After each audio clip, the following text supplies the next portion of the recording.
All right, we're running. We're good.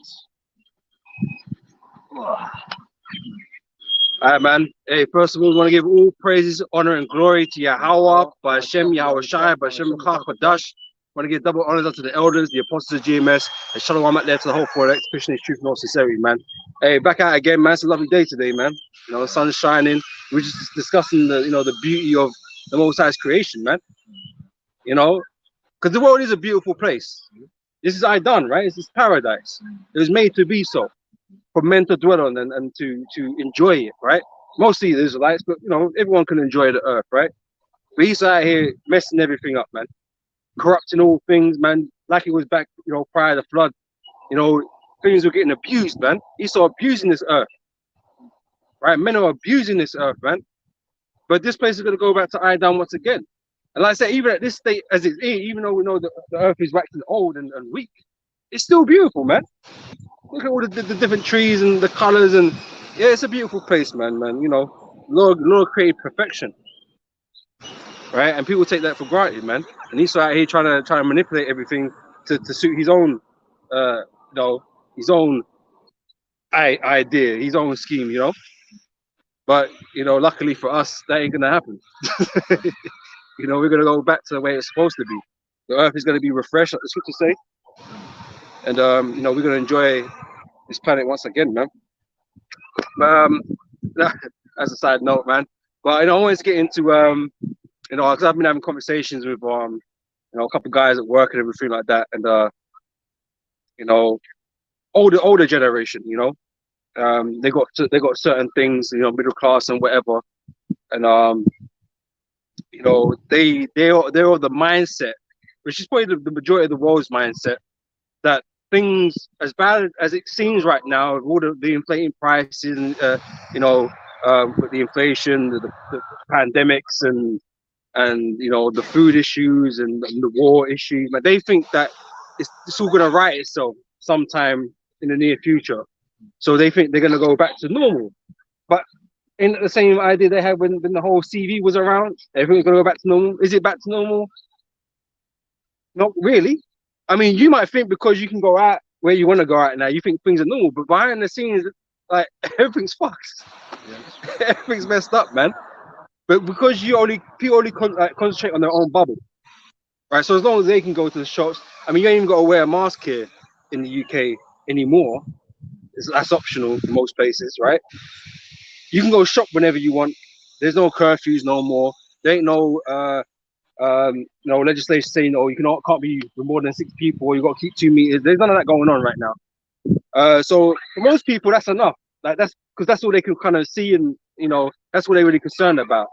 But the effects of what went on during those 2 years is really hasn't disappeared. In fact, it's got worse. Things will be getting worse, and they don't consider that this eventually down the line is gonna fuck up everything, man. Excuse my French, right? It's really gonna destroy everything, man. And the elites are getting ready to crash this place, right? But the majority of people are here thinking that everything's okay right now. You know, things are gonna go back to a way where, you know, the inflation is gonna go back down, the wages are gonna rise again. People can, you know, people are gonna have their houses and their businesses and all this kind of stuff. I'll tell you that businesses are closing down still. I don't know what you thought. The business is still closing down. Someone was talking to me about unemployment, or unemployment's gone down. But what jobs are really on offer? Shit ones. You know, minimum wage shit. Like, so I don't know what numbers you're looking at, or you know, what figures you're thinking you're putting together make you think that everything's fine. It's getting worse. That's the direction it's gonna go in, down. It's gonna get worse. People are gonna be losing houses. You know, people feel secure. They feel secure with the situation. Like I said, these guys I'm talking about, you know, these guys are speaking to, like, you know, middle class. They've got houses and cars and or whatever. You know, they you know, they've earned a lot, right, over the time in their jobs, right? So they think everything's cool. They'll be fine, and they'll be fine for longer than the other people on the lower class. Yeah, for sure, they'll be fine for longer. But things will get so bad that even they ain't gonna be fine, man. Things are gonna get way badder than what they've ever experienced before. I heard man talk about other recessions and things like things that they've gone, things that, you know, periods of time which they've been through, which were supposed to be bad, right? and saying that right now this is not as bad as those other times. It's not, maybe it might not be as bad as those other times yet, and yet being the word, right? You don't understand that where you're going is beyond all scope of anything that's ever been experienced on the earth, man. Daniel 12:1 tells you. Okay, you might as well get that. I'm not mentioning it. I was gonna get that later, but you know, we're going into a time beyond anything that people have ever experienced, man. You know, I bet that man has ever experienced famine. In it, I mentioned famine to him, right? And he was talking to me about, oh yeah, but famine is something, famines have gone on before in Africa and places. I said, you know where you live? You live in Europe. Famine don't happen here, really. I'm not saying it hasn't happened, but you've not experienced famine. That's something that happens frequently in certain places in the world, in poorer nations. Not here, not in the UK, not in America, not in these supposed to be first class nations. That's not, famine's not really heard of, but that's where it's going to go. And then they can't put all these things together that the food situation, logistics and the pandemics and the technology, the collapse of the economy. They don't understand that all this is going to, it's a perfect storm that's being created, and it's all going to fall through the bottom, man. And you people ain't gonna be able to do shit about it. You got some pictures there. Yeah, turn up. This is the book of Daniel, 12:1. And at that time shall Michael stand up, the great prince, which standeth for the children of thy people, and there shall be a time of trouble, such as never was, since there was a nation, even to that same time. Right. So it might not be at that point right now in history. There's worse events that have taken place in history up until this point. Yeah, for sure. Right. But that's because this is still kind of like the calm before the storm. We've not reached that level yet, but we're on that trajectory, and there's nothing to say that it's gonna go back from that trajectory, man. It won't, right? The Most High said He sent the arrows, man, and they shan't return. Like as a mighty archer, right? We're on that one-way course right now, right? Into the destruction of this world and the destruction of society, right? But like I said, these people's mentality, they don't want to think like that. They want to think things will get better. They're always the optimistic type, right? They will call us pessimistic, man. But for us, that's a good thing. Us being pessimistic is being optimistic, man, because we want this place gone. We want the Lord to return and end this place, man, so we can set things right. So we can be set right. Right, but these people want this world to continue because they got their investments here, they got their roots deep in here, and they don't want to see this place go. They can ignore, even though the guy I was speaking to, he's frustrated with certain things that go on in the world, with the whole alphabet movements and all that kind of stuff. He don't like none of that stuff, man. I was like, yeah, but he's happy to ignore it or just not look at it. Oh, I just want to watch TV, things like that. But it doesn't stop the fact that it's going on. And in the future, you're not gonna be able to avoid it, man. Everybody's gonna be a flame around you, man. Your son, everybody, man. Your grandson. Bro, what are you gonna do? Man, you'll go crazy if this world was able to continue on the path that it's on, man. The wickedness would be too much. So and at that time, thy people shall be delivered, every one that shall be found written in the book. Right, we want out. We want protection in that day. Like right now, I don't feel like I need protection, even though we do need protection. Obviously, the demon spirits going around there. The Most High is always protecting us, man. But like physically, like walking around, you feel comfortable. You don't expect things to happen. But in that time, it's gonna be nothing but perils, man. You're gonna be scared to go out in the open. You're gonna be people hunting after you all the damn time, man. Hunting for you or things you got. Because there's gonna be fighting, sedition among men. There's no sedition, at this moment in time on a regular, normal individual level. There's uproars of the people in the world against the governments and stuff like that, and certain racial things are going on and all this kind of stuff, man. But in a general sense, man, that's marginal. It's small. It's not got to the extent it's going to get to. Otherwise, people wouldn't be able to come to the park and swing on a swing. You know what I'm saying? So it's not got to that level yet, but it will get to that level. People ain't gonna come out to no park. These women and their kids, and they ain't gonna be coming out. They be hiding somewhere, scared, hungry, in dirty clothes, stinking. You know, and that's where we're gonna get to, man. We're not. This ain't gonna be comfortable like relatively comfortable as it is now. It ain't gonna be like this. It's gonna get worse than this. Going up. Uh, shall be delivered everyone that shall be found written in the book. So, Yeah, so we want out. We've got a way out by trusting in Yahweh Hashem Yahweh Shai, man. We need protection in these last days to survive the ordeal that's gonna go down on this planet, man, which these people is not expecting to happen. That's why the Lord said He'll come as a thief in the night. These people are not expecting for things to get as bad as they're going to get. Like I said, they have the mentality that things are going to continue as they are. You know, that's what their thought is, right? The scripture speaks about that. Actually, yeah, even I mean, for example, the Lord's wife, is it? I mean, when they were Mosiah sent the angel to take the Lot out of the land of Sodom and Gomorrah, because Mosiah was all displeased of the wickedness that have been done in that land, man, in those places. So when they were going out, the Lord's wife, he looked back, he kept back, yeah, because he invest most, in that area, man. Yeah, she thought about what she was losing. Yeah, she was not ready to lose it. Yeah, what she was leaving behind, because she would be then quite comfortable with the life she had in Sodom and Gomorrah, even though there's a bunch of wickedness going on, which is the same. These people know certain wickedness is going on, and not everybody agrees with it. You know, they try and force it down everybody's mouth. Not everybody agrees with it, but they're happy to ignore that if their own life is okay. You know, but that's not good enough, man. It ain't good enough, man. You know, the Most High likes righteousness, man. Right? So, hey, if it's wicked, you gotta say something, man. You know, and that's part of our job in the scriptures. We need to call that stuff out. We need to let it be known that the world is wicked. Everything about it is wicked. You know, we ain't trying to hide from that. You know, we're not happy with existing in a world like this. You know, we want this place to come to an end. Right? We want to be delivered from the judgment the Most High is going to bring upon this place. Man. We don't be judged with the world.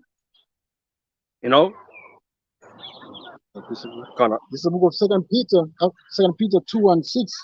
And turning the cities of Sodom and Gomorrah into ashes, condemned them with an overthrow, making them an example unto those that after should live ungodly. Right. So Sodom and Gomorrah is meant to be an example to everyone. Right. I don't know, majority of people don't believe in this book no more, but there was a time where the world was more spiritual. You know.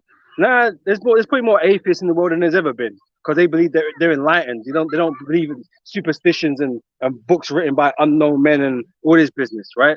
They believe in themselves in science and what they're able to achieve as men on the earth. That's what they believe in, right? But that wasn't always the case, right? So that was meant to be an example to warn you what would happen to those that did wickedness, you know? But here it is in 2022, Esau's in charge and he's promoting all the types of wickedness that the Most High brought down. You know, he promoting alphabet movements. You know, he having you change your genders. He got you aborting babies. He got you, laying down with beasts. He got you doing all kinds of madness, man, and saying, giving the thumbs up. It's all right to do, right? What world is that okay? In your world, it is, because you're the wicked, like Sodom and Gomorrah. That's why this place is also known as spiritual Egypt and Sodom, beginning with America. That's where it's referring to. But Esau's kingdom as a whole is Sodom and Egypt. All the wickedness and Egypt representing our bondage. We're stuck here under this man's system, you know. And delivered just Lot, vexed with the fierce conversation of the wicked. So Lot was vexed. He's a righteous man. He's meant to be vexed, right? You're not meant to be in agreement with this world and the things that go on in it, knowing that it's wicked. The scripture clearly tells you what's wicked, right? So you're not meant to just like, oh, as long as it ain't affecting me, or ain't bothering me, or you ain't meant to be that way, man. You're meant to be vexed with this place, man. But nah, people want to continue their lives here for some strange reason, man. They think, oh, I'm just gonna live out my life here and I don't care what happens after me and all this business, you know what I mean? But Esau kept making a world where, like, Why would you even want to be alive in a world like that? You know, when you turn left, you turn right, all you see is wickedness all the time. If you're not with it, you know what I'm saying? Most people don't give a shit. They'll turn a blind eye to everything. You know. As long as it doesn't bother them, that's all. Exactly. Yeah. You know. But if you're in a world full of wickedness, you turn left, turn right, you can't go nowhere or see nothing without seeing wickedness, man. That how can you live in a place like that, man? You'd want to take yourself out the game. You know. But this is what we're saying. Like the Most High is bringing judgment, and we want out of this world, man. So we're with the destruction. This place needs to be destroyed. Now we sound like criminals for saying that. We sound like some villains in a Marvel story because we want the Earth to be destroyed or the people of Earth to be destroyed. Why is that so strange? When this world is wicked, it's not the judgment that's wicked. It's the people that are getting the judgment that's wicked. That's why the judgment's coming. It's a righteous judgment. You know, so we're on the righteous side of things. You know, but you people confuse things. You know, your up is down, your down is up, kind of thing. You're bitter for sweet, you're sweet for bitter. It's all confusion in this world. This world's confused because Esau made everyone confused, right? So that righteous man dwelling among them in seeing and hearing, in seeing and hearing, begs his righteous soul from day to day with their unlawful deeds. Right. So he was in Sodom. He was pissed off. He's pissed off. Like every day, he's seeing things happening. It affects his soul. Same thing with us, man. We see shit and it just pisses us off, man. You know, it makes us hate this place even more. But that's the spirit you gotta be in, man. You gotta hate this place, man. You gotta hate the world because the world is wicked, and the Lord tells you, man, to love the good and hate the evil. Right? There's no doctrine that says you gotta love everybody, man. There's no such doctrine. Oh, as a Christian, you must love everybody. That's not in the scriptures, man. That's a Baphomet. Yeah. Baphomet is spirit, man. You know, and hey, well, yes, you're under the influence of demons, man. You know, how could you possibly love everything, man? That made no sense. You got anything else there? Yeah, I see that. This is the book of Matthew 6 and 19. Lay not up for yourself treasure upon earth, where moth and rust doth corrupt. Yeah, people take great pride in their treasures, man. The things that they've gained on earth, they take great pride in them, man. They want to protect it at all costs. They want to keep it as long as they can. They don't want to lose things, right? That's why they would never want to see this world end, because that means losing, right? People don't want to lose things, right?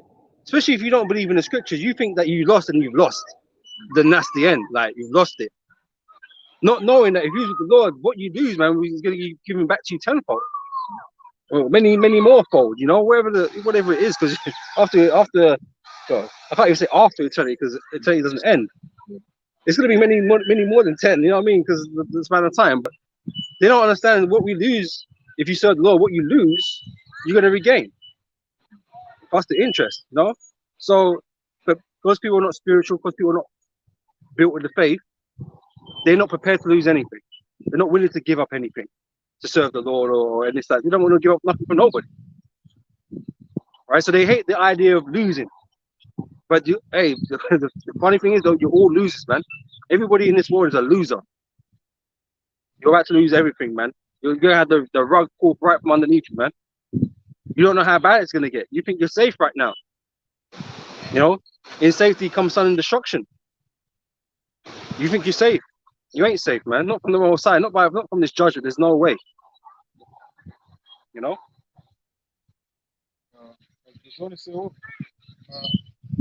Last collapse and where thieves break through and steal. Yeah, and that's literally going to happen.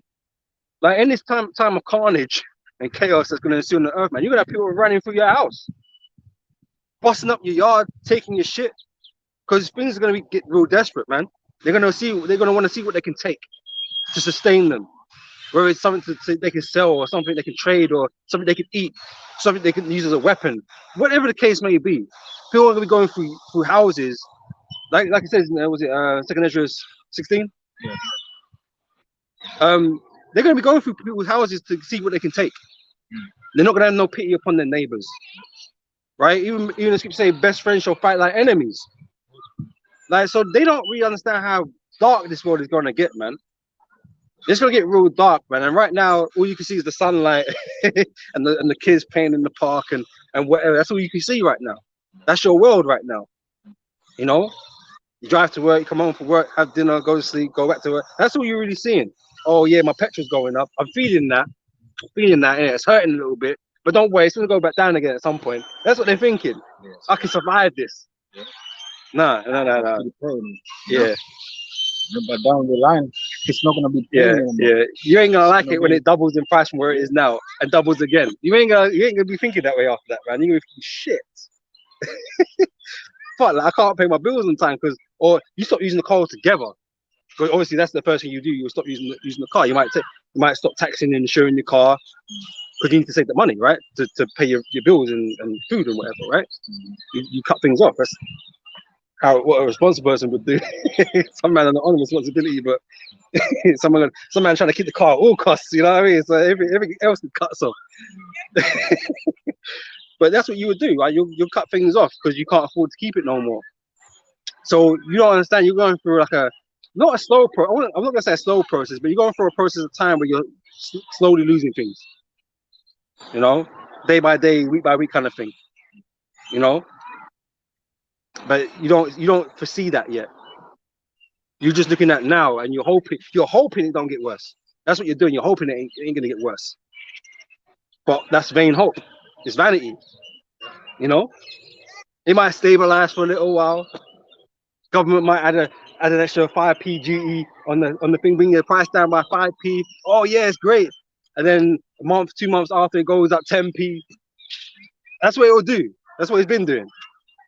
You know. So don't feel you're safe. Don't be complacent, man.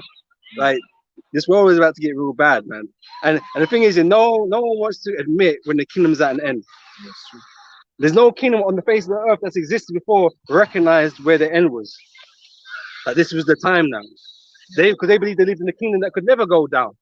They all believe that. But they're all gone. You know, this place is gonna be no different, man. You know, and this is gonna be a great miracle is gonna be happening in this place, man. And you're gonna know it's the Lord. You know? Yeah, that's what I said. Body go before. For destruction, yeah. Yeah. So when people are in the position of losing, that's when they're gonna be humbled, man. Now they're gonna start many things. All the things that we've been telling them, they're gonna be sick. Yeah, and that's when it's gonna make the whole rational decision. You know, maybe very when and not. That's how Bible says. It works in two ways, right? Because some man might get pushed towards the truth, right? Some man might get pushed further to Esau. Because there's only really two sides to this thing, man. Because the things are going to be so bad. Like when Esau comes to offer the solution, what he calls the solution, you know, when he offers the MOTB to everybody, people are going to go run to him. Majority of people are going to run to him because they are not going to want to see things get worse because they're starving and whatever. They're going to want some sort of security, right? So those who have faith are going to run to Esau because they believe in Esau. Really, their faith is Esau, right? But that's vanity, right? But others that see what it's saying and see these prophecies come to pass, they're going to wake up, right? They're going to turn to the Lord. They're going to understand that this devil is no salvation in this devil, man. This guy ain't going to be able to save you. In fact, he's trying to do the opposite.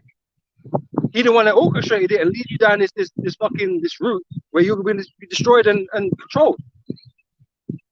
Right? So those that the Lord wakes up in that time, man, because there's gonna be many people that wake up in the last days, man. That's what I'm saying, right? Because even though there's quite a few of us now, we're not even like we're not the first of the people that are gonna come in. You know, we don't come to the time where tens of thousands are waking up or thousands are waking up every day, kind of thing. You know, but we're gonna get to that time, man. When the Lord starts bringing out the miracles, brothers, you know, doing certain, you know, Lord bless them with certain spiritual powers. Now you're gonna have people, you know, be turned from that. You know, that acknowledge that these are the men of the Lord. Yeah. You know, and believe in Yahweh Shem Mishai and believe in His word. Whereas that's not the case right now. Some people are sitting on the fence. Some people are still ignorant, maybe even, right? They don't really know what's going on. Like completely new to this thing, right? They might have heard of the Israelites, but they don't know. They've never really gone into what they thought they taught the teaching or whatever. You know, whatever the case is, man, the Lord's gonna bring who He needs to bring in at that point in time, man. But it's gonna be a lot. because really we're small in number, relatively, right? Compared to who's going to be woken up, you know. And the point that you say, like, I mean, this one is again. Lay not up for yourself treasure upon earth, where moth and lust goes to last, and where thieves break through and steal. And we understand, according to the prophet, the hour is going to come as a thief in the night. So when people they least expect, the Lord is going to show up and bring judgment. So most of people they're going to lose at that time. The Lord's going to strip everything away from you, man. You're going to strip your whole world away from you. Like there's not going to be no place to run to, no bubble you can run to. Or I'm going to go in my house and shut the door and pretend the world don't exist, kind of thing. There ain't going to be nowhere to go to. You're going to feel it. You're going to make reality. You're going to make you face reality. As crazy as that reality seems right now, because we're talking about all kinds of stuff happening. Chariots in the sky, fire from heaven, and missiles, and spiritual power. It sounds crazy because these people they don't know or understand spiritual things. These people have been made carnal, right? Even more so by Esau, because he's the most carnal of all people. Even the missiles are going to come and steal your work, man. That's what I'm saying. In a second, when the missile touch down, that's it. Everything that you have, it's going to be lost. Because I was speaking to one dude, right? He was talking about how he's got mortgages on different houses, but none of them are paid off, innit? So he's kind of in debt until he gets the rent back from them. You know what I'm saying? Because that's how they remortgage different properties and have multiple properties. They don't buy them outright. They remortgage their house and whatever. And I said, but what happens if like the system crashes or the house is destroyed, or what? How is that going to affect you at that point in time? And was like, well, I didn't really thought about that because he thought it was unlikely, right? But it's not unlikely. Things are happening in the earth right now, right? World War III, even though it's not right this minute, is close. Missiles will be flying left, right, north, south, east, west. They will be happening, right? The system will crash. It's getting ready to crash. Your financial systems are ready to switch over to a new system. That's why they're meeting up in Davos right now, because they're prepared to switch the economy over, man, to a new system, a new digital system. So all your money, it ain't gonna be worth shit, man. The inflation is taking money out of your pocket all the damn time. There's things happening that is gonna cause this crash, man, and people are not prepared for that. Even experts, they might see little things and things. Oh yeah, this might happen here, but they don't understand the grandness of it, like how deep it goes. There's books, depends in the books and fact that they have, and how they have accumulated from the data. The data, different prices and stuff like that. Yep. So they want to use that to justify what is coming ahead, right? Yeah. But what we're telling you, man, that none of the data is gonna matter, because it ain't gonna be something that you can measure, because it hasn't happened before. That's how bad. That's what we're saying. So you can listen to these experts, but they've only got insight to a certain distance, or based on their data. But the data we got exceeds that. It gives us a much greater picture of what's happening and what's going on. So if you're not paying attention to what's in here, you don't know what the hell's going on. You don't know what you're supposed to be preparing for. That's what I mean. In your mind, things are safe. Oh yeah, because I heard on NBC or whatever that the economists are saying this and that, and yeah, fine, based on what they see. But are they in here? They in this book, man. They don't know the word of the Lord, so what does it matter what they think? Them man, some of these men talk about 20,000 years into the future. You know what I'm saying? Like some of these experts, and if we just get, in 100 years time or 200 years time, we're gonna be at this stage in scientific discovery. Well, what do you know? You ain't gonna be here that long. That's a question. You're gonna be studying rocks for a living. You're gonna be rediscovering rocks. You ain't on this scientific journey. You're gonna do Star Trek. You're gonna do this and all that. You ain't on that. You ain't gonna be on that in years to come, man. All right. Oh no. But lay up for yourself treasure in heaven, where neither moth nor rust does corrupt, and where thieves do not break through nor steal. So where your treasure is, there will your heart is also be Right. also. So our focus is on the kingdom, man, and doing what we need to do to be safe. Right, serving Yahweh Hashem Yahweh Shai, doing what was commanded of us, man. I'm prepared to give anything for that, right? Because we're not gonna act like, oh, we don't have nothing. I know you like guys like to think we're bums and shit, you know, that we don't have anything. But we're not gonna say we don't have nothing. But we understand that the Most High is gonna take those things away from us at some point, and we offer that to Him. You know, we understand this, and we're happy to. That's the terms of the battle, kind of thing. That's the terms and conditions of our salvation. We know that we're gonna have to give up things that the Lord has given us. Right, the Lord giveth and the Lord taketh away. Right, we have to understand that it's not you. You didn't gain that. The Lord gave you that. So the Most High is you know, is His. You know, He can take that away. It's His. Right, because He didn't have to give you that in the first place. All right, so we understand that. You know, we just, hey man, Lord, do what you're doing, man. We'll give up everything that we need to give up to serve you, man. Because there was a rich man that he told Yahweh Shai that he kept all the laws from his youth and all that kind of stuff, right? And he said, what more could I do, right? And the Lord told him to sell what he had and follow me. Now, he said he went away sad because he had great riches, because he wasn't prepared to do that. He didn't want to do that. Lack of faith. Lack of faith. But we're saying, look, man, we're prepared to go through all that and lose everything for the sake of the Lord, because we believe in His word. We believe in what's going to happen. We ain't out here trying to keep everything that you might have acquired in your life thus far, you know, to turn to the world like, I want to be here. I want to keep all these things, because that's the only way you're going to keep it, is if this world carries on. But this world is going to be destroyed. So we're not concerned with the things that are here. Okay, we are our treasure. We you know, we put up there into the heavens, man. Our treasure, we're building up our treasures there, because our faith is what builds that treasure, right? And that's why I said in the kingdom, man, wherever you lost, the Lord's gonna, you know, give you many-fold more. So we're not really losing. It's just a temporal thing that we have to a temporal condition that we're in right now. You know, but people don't believe, you know, to do that, you know, to sacrifice things for the Lord. They ain't on that. You know. Anything else there? No. Grab us Psalms 49:11, man. We was meant to open up with this, but Spirit, you know how it goes.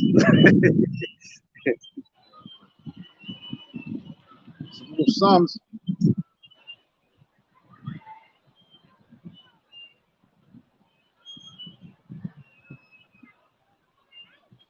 Uh, 59 and 11, which leads, their inward thoughts is that their houses shall continue forever, and their dwelling places to all generations. Right. So, hey, beginning with Esau, he think he on forever, man. Like I said, he playing Star Trek, Stargate, he playing all them star journeys, right? But it's the same mentality with the world, the rest of the world. But his kingdom is going to continue forever. That their place in this world is going to continue forever. That's a vain thought to have, because, like I mentioned before, there's no kingdom on earth that's lasted forever. It's never happened, right? A kingdom of men cannot last forever, you know. And so, actually, yeah. Most of this kingdom were not promised like we have been promised, man. You know, they've been given times, you know, and season to rule and what they form. And if you look, I mean, the history, even the secular history, I mean, tell you, man, this kingdom that have been before, great kingdoms, yeah, great kingdom, Persians, Egyptians, you know. Yep. But we, at the end, we're gonna rule this earth forever, man. You know, from generation to generation. Yep. You know, and that's beautiful, man. You know. That's right. And I put emphasis on the fact that these are kingdoms of men. Yeah. A kingdom of men cannot rule forever, because they're wicked, they're fleshly, right? They're susceptible to carnalities, man. You know, demons and you know, their minds and shit, right? But in the kingdom, after the everlasting kingdom, which belongs to Yahweh Shai, okay, it's not a kingdom of men. It's a kingdom of gods. You know, because we're gonna ascend to a higher level. We're not going to be in this body of flesh as you see us in now, which is susceptible to sin and wickedness. Right? We're going to be perfect beings. Hence why righteousness can go on forever. Right? Because we're going to maintain that order. right? So a kingdom of men can't last forever, and these people are their you know their pride believes that they can. You know, like I said, they think this world going forward, like progressing, when it's really not. It's actually going backwards, man. And the Most High is going to show you that because where's it going to lead you? To destruction. The same thing that the Sodom and Gomorrah that were doing. The Lord brought them to destruction. It wasn't progressive what they were doing because it ended in destruction. How can something progressive end in destruction? Doesn't make any sense, right? Even the time of Adam, in the Genesis, when the beginning of the world, when the wickedness started to increase, what Messiah did, man, he destroyed all this war. We saw flood, man. Yeah, great judgment, man. The first great judgment. And we're in that time again, unfortunately. Or fortunately, depending how you want to look at it, right? But it ain't a bad thing for us because the kingdom of heaven is going to come after this, man. So we're happy we're at this point in time now. But these people believe that these things will continue as they've always been. And that's all these people are concerned about, their own lives continuing. The things that they've built, the seed that they sowed, all they want is to continue what they've had. But all things have to come to an end, man. In this world, all things come to an end. Yep, why not? It's the book of 2 Ezra 15 and 6. For wickedness, let's start from 5. It says, behold, said the Lord, I will bring plague upon the world, the sword, famine, death, and destruction. For wickedness has exceedingly polluted the whole earth. So that's what the Lord does when these things are happening on the earth. When wickedness is growing, that's what the Lord brings upon the earth. And what's happening now? Those very same things. Famine is coming, war is coming, the sword, right? Death is coming. Yep. That's why we see a lot of tension going on there. Between these nations, man. And they can't hide anymore. They put them in the news, to give you attention. But you people still believe, like, the brothers say, everything is going to go on the same way, man. Even in the time of Noah, it was the same way. Same way. People believe, like, they were laughing at Noah. Noah is not like, he was just, building the ark for just to build, but he was telling the people as well what is coming, but people were laughing at him. Yeah, for like 100 years, right? And people don't see the cycle. They don't understand that we're in the same position and begin today. Like, they're laughing at us, but we're playing the role of Noah, right? Warning the people, but they just want to laugh and ridicule us. Oh, no, that can't happen. But then the rain started falling. And then they want to know, but it's too late. The doors are shut. It's the same thing. This world is got back to that state again. Right? And but what it is that because people don't know this book very well, or don't want to know it, or don't believe in it, they can't see the signs. They're not privy to the signs that are going on. They think everything's fine. They don't think there's no cause for alarm right now. Yeah, this is happening over there, but we're not concerned about that because that'll sort itself out. No. That's not how it works. It's not how it's working, man. Everything works as a cycle, so affect each other. Why have we got the saying history repeats? Why is that even a saying? It's obviously something that they've acknowledged and seen. Like, there's cycles of kingdoms that happen. It goes through cycles, right? And part of the cycle was an end. This kingdom had its short season, its little season, but it has to come to an end at some point, and you need to be watching out for when that is. Now, the only way you know is it was in it. Otherwise your experts are just going to continue saying, oh yeah, 10 years ago this happened, or 20 years ago, so based on that, we got this trajectory. No, but you don't understand that it comes full circle. It's not waves, or it's not booms and busts, it's not that. It's a circle, right? And you come to an end of a circle, man. You come right at the beginning, but you basically going to be destroyed. That's why the Bible say, I am the true shepherd, and they hired the true shepherd, and they hired him, the hired one, they're not gonna tell you the real truth, man. They're gonna hide the reality behind and give you the lies, man. So to give you a comfort, to make you feel comfortable, to make you believe in them, because the elites know what's going on, but they're stubborn. They're gonna force their kingdom to continue. That's how they're looking at it. We're gonna make it continue, regardless of the Most High and Yahweh Shai and all this business going on. They're gonna force it to happen. Whereas these peons out here, They don't understand that part of it. They just know or believe that Esau's making plans for the future, and that we believe in this man because look at all he's accomplished, right? Because it is impressive, even if it's wicked. It's on a grand scale that hasn't been done before in history, right? But wickedness, a wicked kingdom cannot stand, you know, and that's what people don't understand. Right? It has to fail. It will fail, and now is that time. And that's why we come in the name of the Lord, man, to proclaim with the good gospel, the good news, Yep. and also the bad for those who don't believe. You know, like this system is about to crash, the system is about to go. You know, if you continue, indulge yourself, man, and put your heart on this system, you're gonna what? You're gonna perish with the system, man. Especially you Israel, so-called Negro, natural birth. And we get called the prophets of doom, right? Because we're pushing fear, scaremongering, right? Well, that's exactly what we're supposed to be doing. We're meant to be instilling in you the fear of the Lord, right? Because that's the big problem, right? No one fears the Lord. No one gives credence to the words in this book. They don't fear it. They think it's a fairy tale. You're meant to be scared. You're meant to be scared to the point where you want to get right, that you don't want to get judged and destroyed by the Lord. So we're not gonna make no bones about it, man. Yeah, you're all meant to be scared, man. To turn to the Lord. That's what I say. Working for him. For your own salvation with fear and trembling. Yep. That's the mindset we need to be in this time, man. More like the time to patch around. To patch, going, doing, almost witness. Right now we need to go, to be called to the Heavenly Father, man. Even the scripture talks about us teaching the fear of the Lord. Yeah. I know you Christians like to concentrate on the love aspect of things, man, but we're meant to be teaching the fear of the Lord, right? To make people be accountable for their actions, man.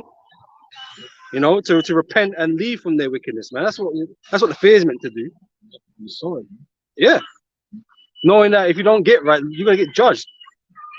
And it's a great judgment, man. It's not something that, I want to experience, because it's not like it's gonna happen like that. It's a process of things that are gonna happen on the earth, man, that you have to experience, man. And it gonna end with missiles. It's gonna end with certain destruction for some of you, right? Some of you go, if you non-Israelites out there, you're gonna go into slavery. But for our people, man, the wicked of our people will be destroyed. They ain't going into slavery, man. They will be destroyed, But you non-Israelites out there, you're gonna go into slavery. You're gonna get battered and beaten and treated all kinds of mad. You know what I'm saying? So you want to go through shit, man. There's nothing you can do about that. Disagree? You say, book of Ecclesiasticus 5:7.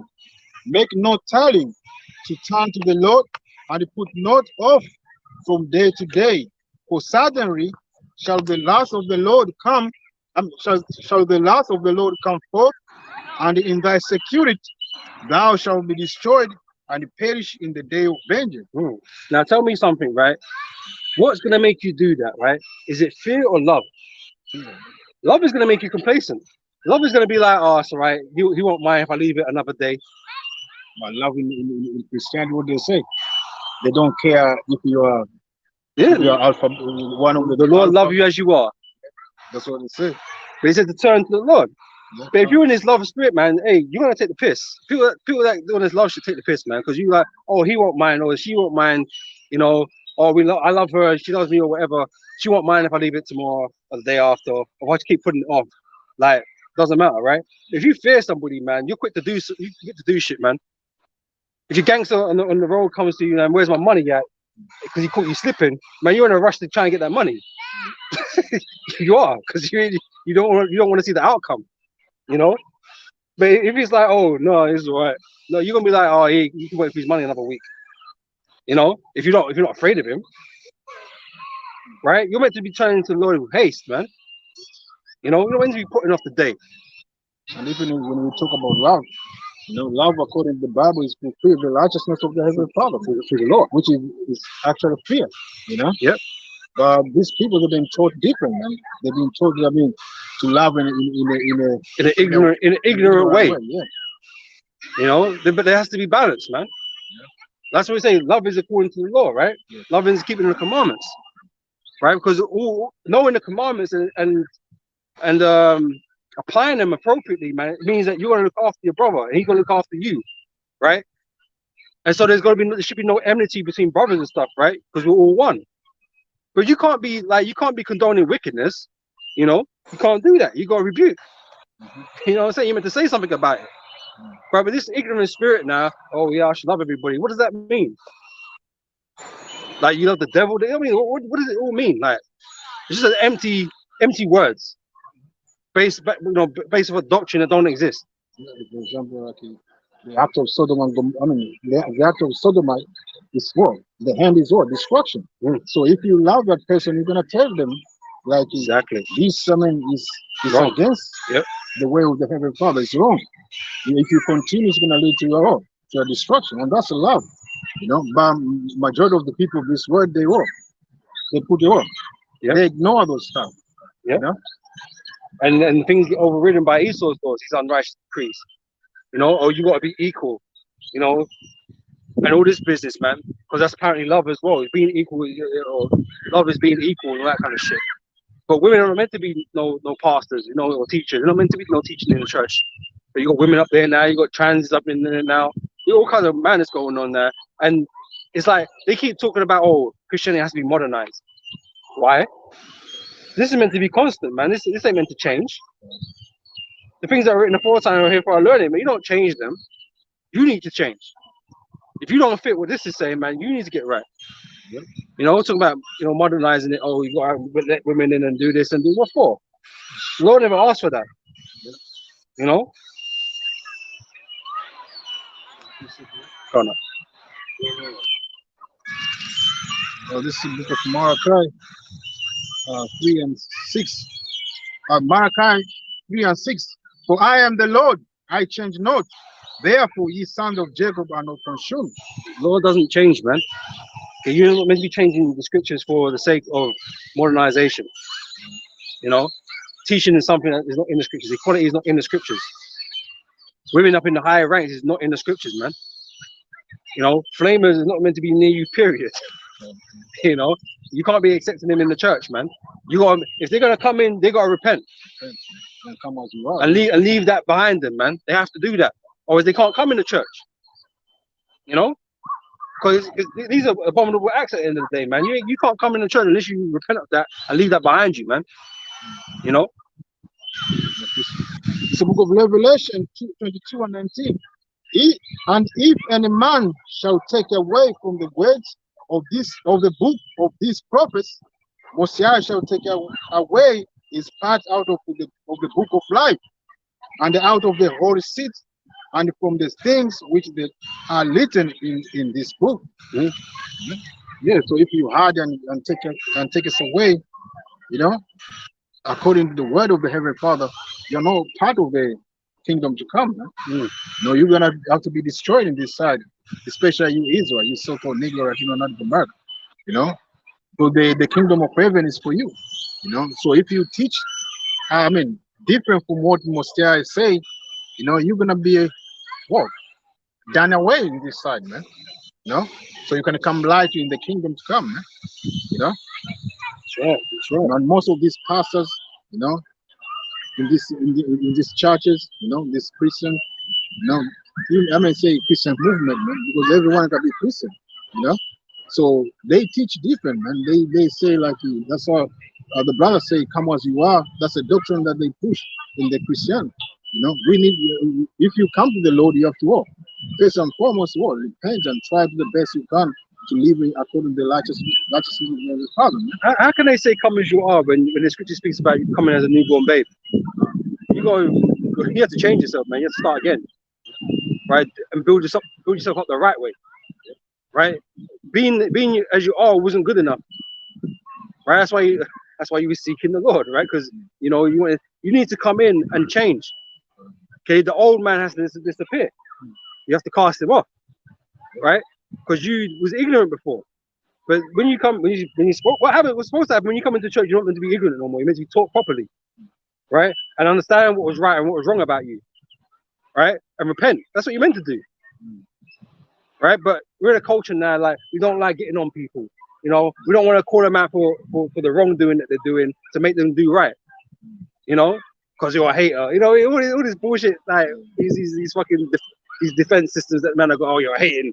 You know, all this business. Like even the Israelites do it. Because we get on other camps and tell them, look, you're going off on this. And they got all these fucking reasons of why we're doing that, even though it's what's commanded in the scriptures.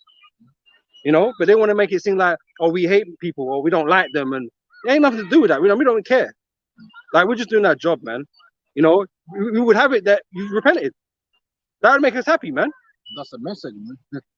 You know, that's a message even the our shop brought on this planet Earth, man. Repentance, man.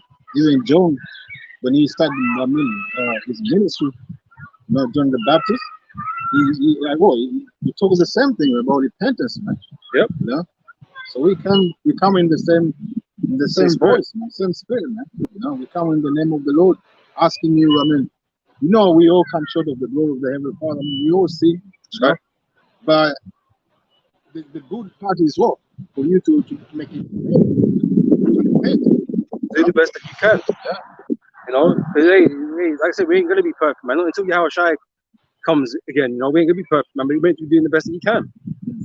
You know, you have to understand that we're in captivity. Things are not the way we would want them to be. Things are not as easy as we would like them to be. You know, because of the conditions that we live in right now.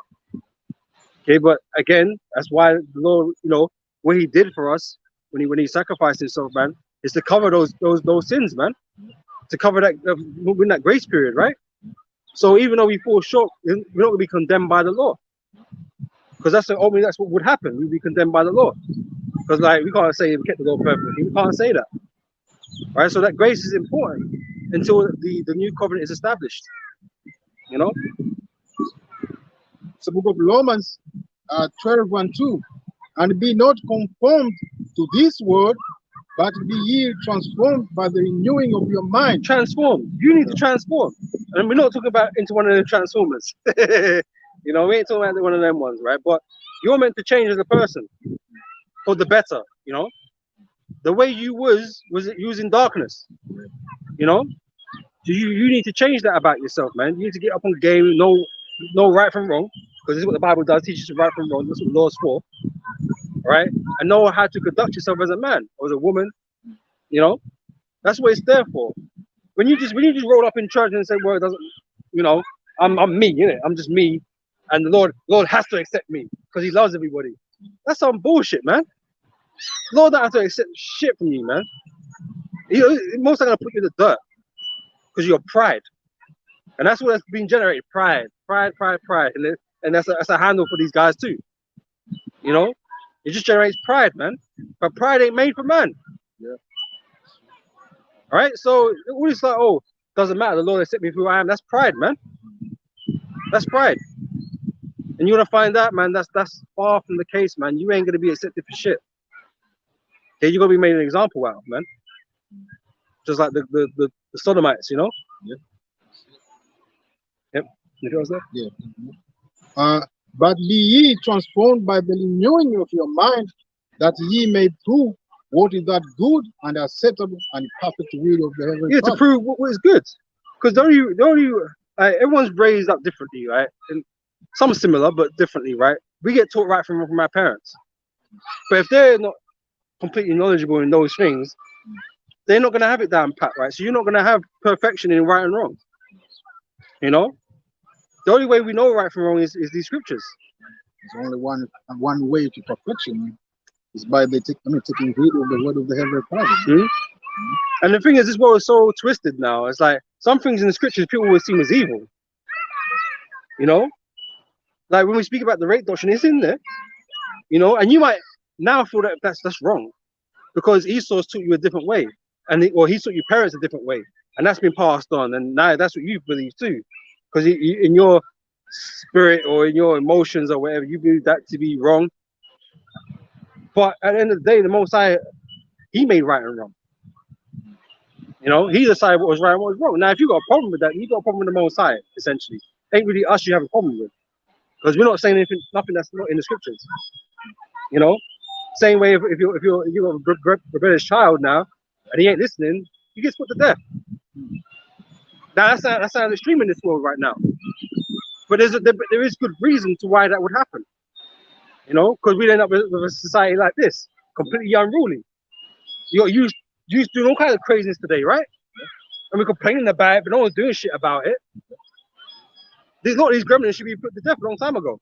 Even if you raise your hands to your child, yeah, Esau protect them, lock you up. You know what I'm saying? But it causes chaos, called confusion, man.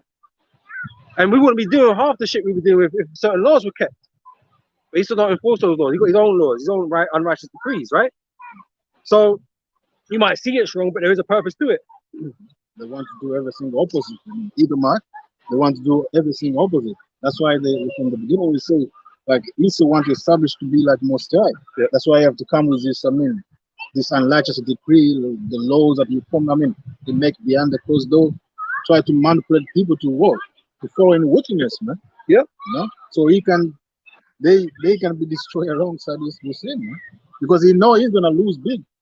They'll hand join hands. Yeah. They both should go, or should both fall into a ditch. They both should go into destruction, man. Because he is the son of perdition. Esau is that son of perdition, man. So anybody that's joined with him, you're gonna share the same fate. You know? And then you could debate what was right and what was wrong with the Most High when you see him. You know? But guess what? There ain't gonna be no debating going on. You know? Because it's been given to us already, man. Well, we're not meant to be emotional about things. We're meant to have logic and reasoning, right? And understanding, right? That's what you're meant to have as a man, right?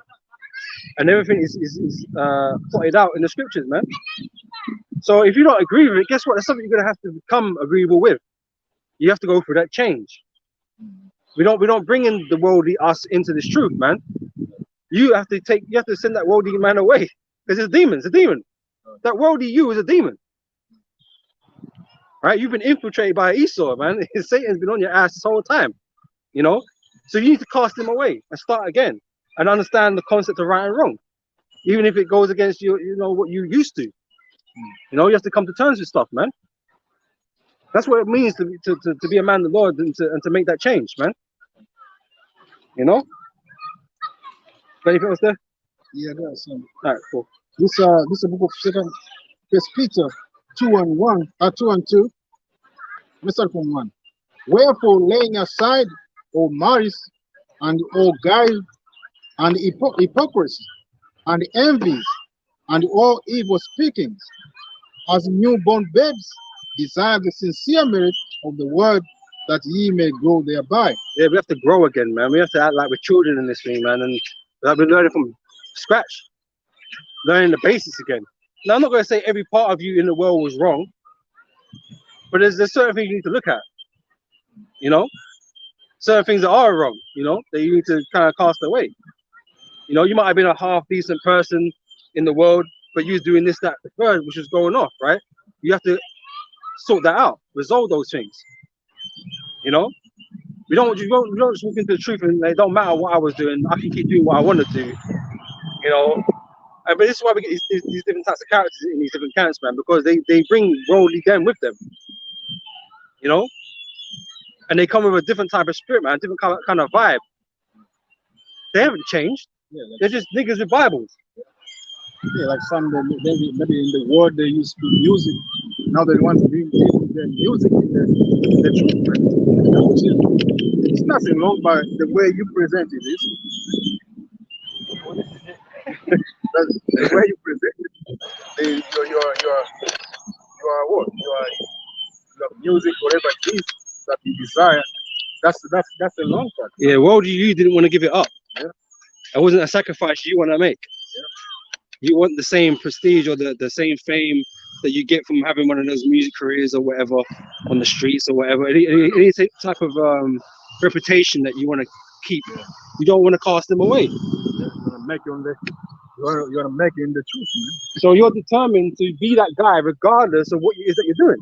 Now you got a Bible now, but you still want to be that guy. So you try and make that guy in the truth. They may be in the gang stuff, you know, or they used it to desire to be in gangs, but they didn't get a chance to be in the gang. So now they come and start mentality in the truth, man. Killing gangs, stuff like that, you know. Right, you know, like we keep saying, man, these other camps, man, they're gonna come undone at some point, you know, because they're not in the right spirit, man. They haven't really cast away that man in the world, you know. So they're gonna get shown for what they are eventually, you know. Right? Bro, it's Matthew 16 and 3, yeah. For sure. Uh, book of Matthew 16 and 3, we read, which reads, and in the morning it will be found. Actually, yeah, something. It's a book of Matthew 16 from the top. The Pharisee also with the Sadducees came and tempting desired him that he would show them a sign from heaven. He answered and said, The thing is, in this world, man, we talk about the Most High, but they don't want to believe us because they've never seen nothing, right? They don't understand it, so they've never seen nothing, right? They want a definitive sign that the Most High exists. You're not going to get that. Not until the end. You're not going to get that, right? But just because you haven't seen it, you don't think it's happening, right? Well, he answered and said unto them, when it is evening, he said, it will be fair weather, for the sky is red. right? So, you make certain observations, and you could tell, if tomorrow is going to be good weather or not, And we got people like that, experts, they do the same sort of thing, right? They tell you, oh, next year is going to be a good year for us, and, the economic growth for this. Anyone that can make certain observations and can foretell something, right, based on what they see, right? They can do all of this, but they can't do one thing. Okay, they can't understand the signs of the times, which is what I'm going to say. And in the morning, it will be foul weather today, for the sky is red and lowering. Oh, ye hypocrites! Ye can discern the face of the sky, but can ye not discern the signs of the times? Right, so you could discern all these things that you claim to be able to see and understand with your figures and your observations and stuff, man. But what you can't seem to see is what time we're living in right now. You can't discern through these scriptures what time we're living in. Now, this book is about time. It's a historical book. It goes throughout all time. It goes into the future, and yet you can't tell that this kingdom is at its end. Can't see it. You don't understand this book as well as most of you think you do. For those that call themselves, scholars or whatever, or those studying it, you still can't understand the time that you're in, even though all these things are happening on planet Earth that the Bible said it would, because you really don't want to believe it. You want to hope it's not true, because you want this world to continue. All right, that was it on that. So, quick, because you speak about time. Yeah, sure. Yeah, this is the book of Second Ezra, 4:47. By measure, as he measured the times, and by number, as he numbered the times, and he does not move nor still them until the said measure be fulfilled. Right, and all these signs are these prophecies, man. Everything the Most High has spoken is what you're measuring by. You're measuring by the Most High's word, these promises. Because a prophecy is a promise. Most High says he's going to do these things.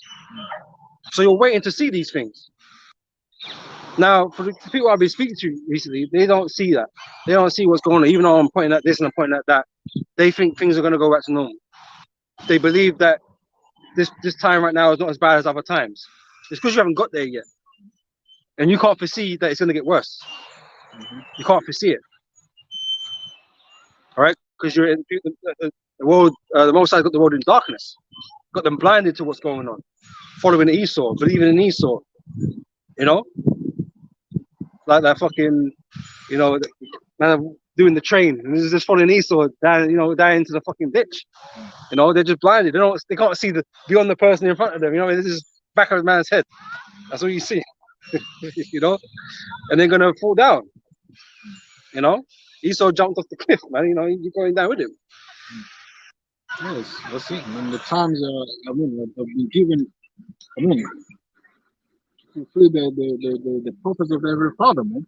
Like a different kingdom lies in time past, but they all fall down, man. and they are no more, man. If you go back to them, I mean, to the land, I mean, of Egypt. Egypt was one time was the great, I mean, kingdom, man. Egypt was popping, man. Yeah, Egypt was the place to be because everywhere Yeah. else was fucked. every nation You know? want to be in Egypt. That famine really set up Egypt, man. Yeah. That happened. Right? It set Egypt to be that kind of superpower in the region. Now, where is he, man? Where is it? In the museum. So it's like we keep saying it's in the museum somewhere. No one knows. They see pyramids, but it was the Israelites that built them pyramids. There was a time where Egypt was prosperous, man. And there was a time the Most High came and destroyed it. And it wasn't anything since. I know the Greeks took over at one point and, you know, Ptolemy had his moment. But Egypt, for the Egyptians, for the Metazarium, they're not a people no more. They're not a kingdom no more. They haven't got no great kingdom. Yeah. They don't even know who they are. They've lost knowledge of who they used to be. You know, so the Lord completely destroyed them. And as we've had consequential kingdoms come, you know, at the Babylonians, at the Persians, the Medes, at the Greeks, and at the Romans. But if you read throughout history and you know historical books, what was happening to these nations before they fell? Problems, man. They have problems. Just like this place has problems right now. Yeah. How much time how many times do you think you're gonna go through this and it not come to an end? It comes to a point where it ends. Time. Supposed to sit with that time, that boundary, you know? Yep. That's Esau not gonna be war. It's not gonna move. You know, he's on it. The Most High said he gave Esau a little season, man. That's to come to an end. You know, but you people really think that it can go on forever. But that's what everybody thought in their own kingdoms. They didn't think it was gonna end. How was Babylon gonna fall? How was the Greeks? How are the Medes and the Persians gonna fall? They were a great, massive empire. They beat the Babylonians and took the kingdom off them. Greeks came along, then the Greeks came along and smashed them, took the kingdom off them. How? No one understood how, because it's the Most High. Because realistically, these things shouldn't be possible, really. But they are through the Most High, because the Most High set up one and bringeth down another. He's the one that set up the kingdoms. And now Mosiah upset Edom back to rule, man. That's right. You know, as good to his word, because he promised Esau, or Esau was promised that he would rule over his brother Jacob, right? So the Most High is made good on his word, but it has to come to an end. And he's going to be the end. You know? Esau is the end of the world, and Jacob is the follower, man. Beginning with our Lord Yahweh Shai, because it's his kingdom that's coming. And you know who's gonna rip it away from Esau? You know, so even in this sense, this takeover is gonna be even more miraculous or remarkable because it's not even man. It's not even oh yeah, the Chinese are building up their army, they're gonna take over. It's not even anyone you see around them. Ain't none of these guys. We ain't got an army, so even though we talk like yeah, we're in power, you can't see that we've got a power. Jake, for most parts are disorganized. You can't copy shit. Yeah. So no one can see that. That's laughable to everybody else. But the thing is, yeah, you're gonna have a being of great immense power come from the heavens to take over, man. Like, you're not watching for that. These people aren't watching for that. So for what they see, no one ain't coming to take their crown. But Yahweh is coming to take everybody's crown, as the scriptures say. This is the book of Malachi 1 and 4. Whereas Edom says, we are impoverished, that we will return and build the desolate places. Thus said the Lord, of course, they shall build it, but I will throw down. Right, so it's destined to be thrown down. Esau had a moment. Okay, he was the Greeks, he was the Romans, he had a kingdom, right? It got brought down, as we know, right? History told you that it was brought down, right? But they came back. Esau back in the seat now, right? From the Renaissance period afterwards, where he set up himself again, he's been in power. But the Lord, what did the Lord say? Read that again. That said the Lord, of course, they shall build, but I will throw down. Yeah, they shall build. They're gonna build again. But the Most High ain't gonna have it stand. You're gonna let them have it for a little while, and they're all gonna smash it up. Yep. It's like a sand castle. Yeah, Yeah. I'm just trying to think what the fuck. Yeah. No bad. Yeah, no. As it goes on, so Andy, And they shall call them the board of wickedness, and the people against whom the Lord has indignation forever. Yeah, man. Right, and that's it. Esau's been in power, and wickedness is increasing, man.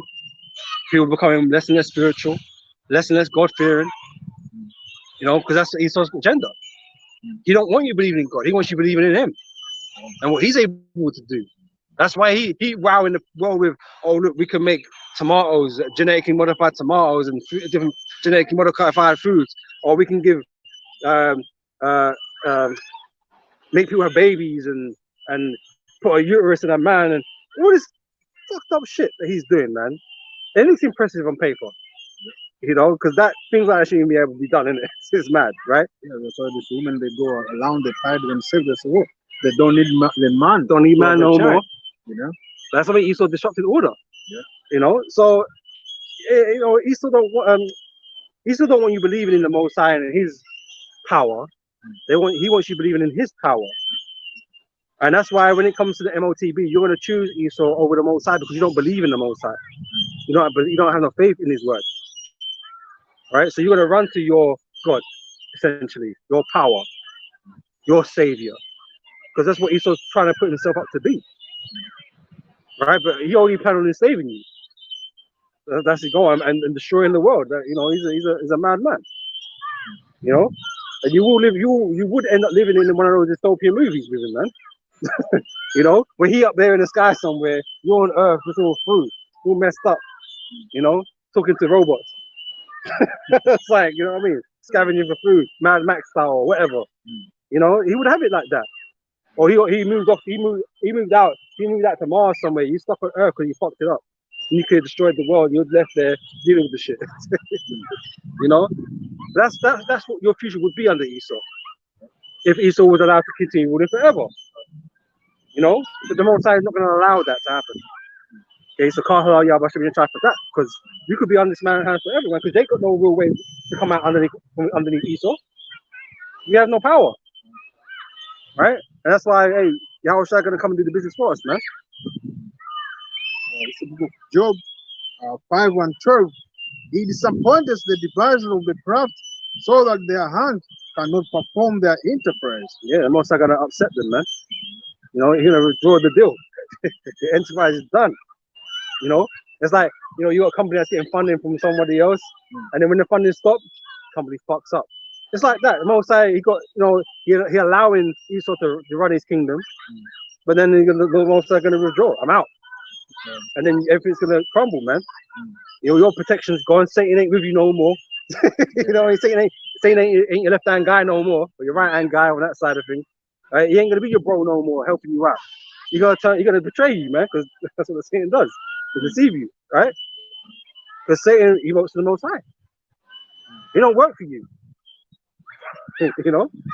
So you're gonna find that you're gonna lose all those things, man. All those things that were supporting you or helping you on your conquest is gonna be gone. And the only failure awaits, you know? Yeah. And it's funny you say, like, I mean, the Satan obey most guys, but I mean, the Bible says actually, I mean, as we know, it's written as you say, what the angels, whoa, they take joy to fulfill the will of the Heavenly Father. Yeah, you think Satan don't enjoy his job? Satan enjoys his job, man. He's a happy employee, man. You know, he ain't disgruntled. He's happy, man. He likes doing what he's doing.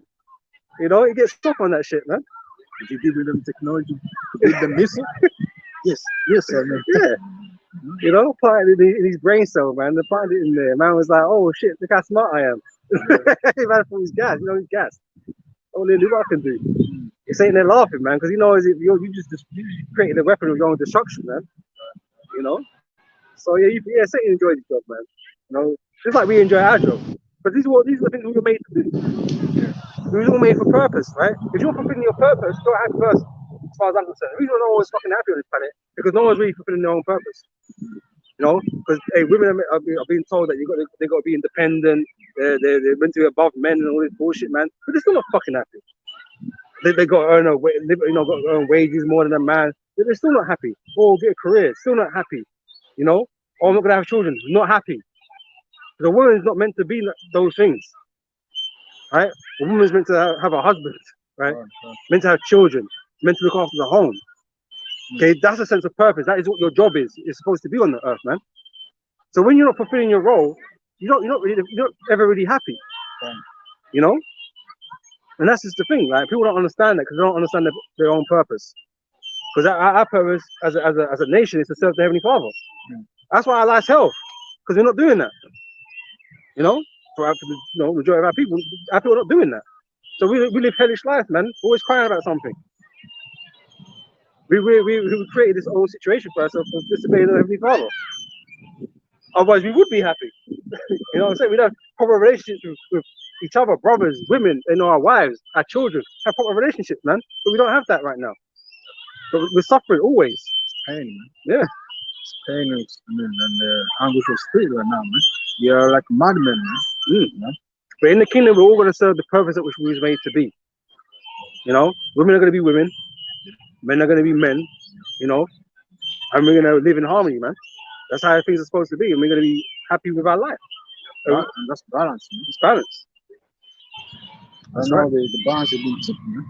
You know, women are given more lights, you know, than men.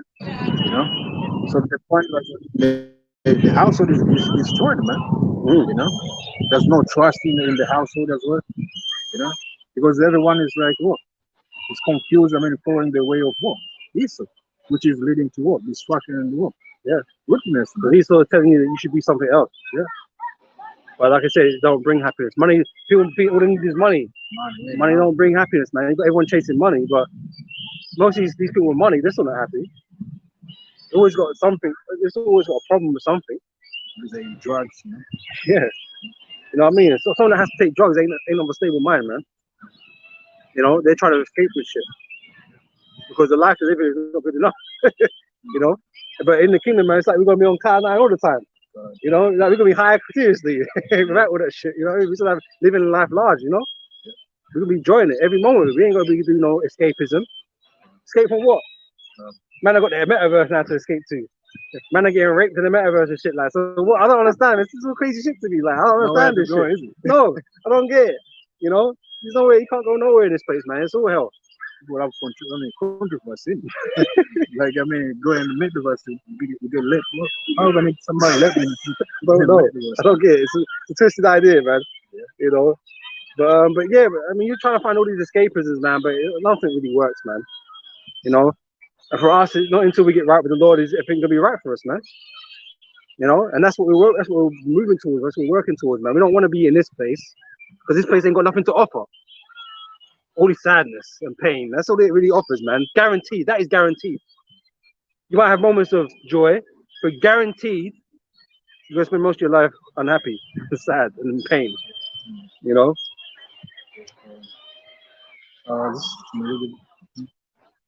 This is a book of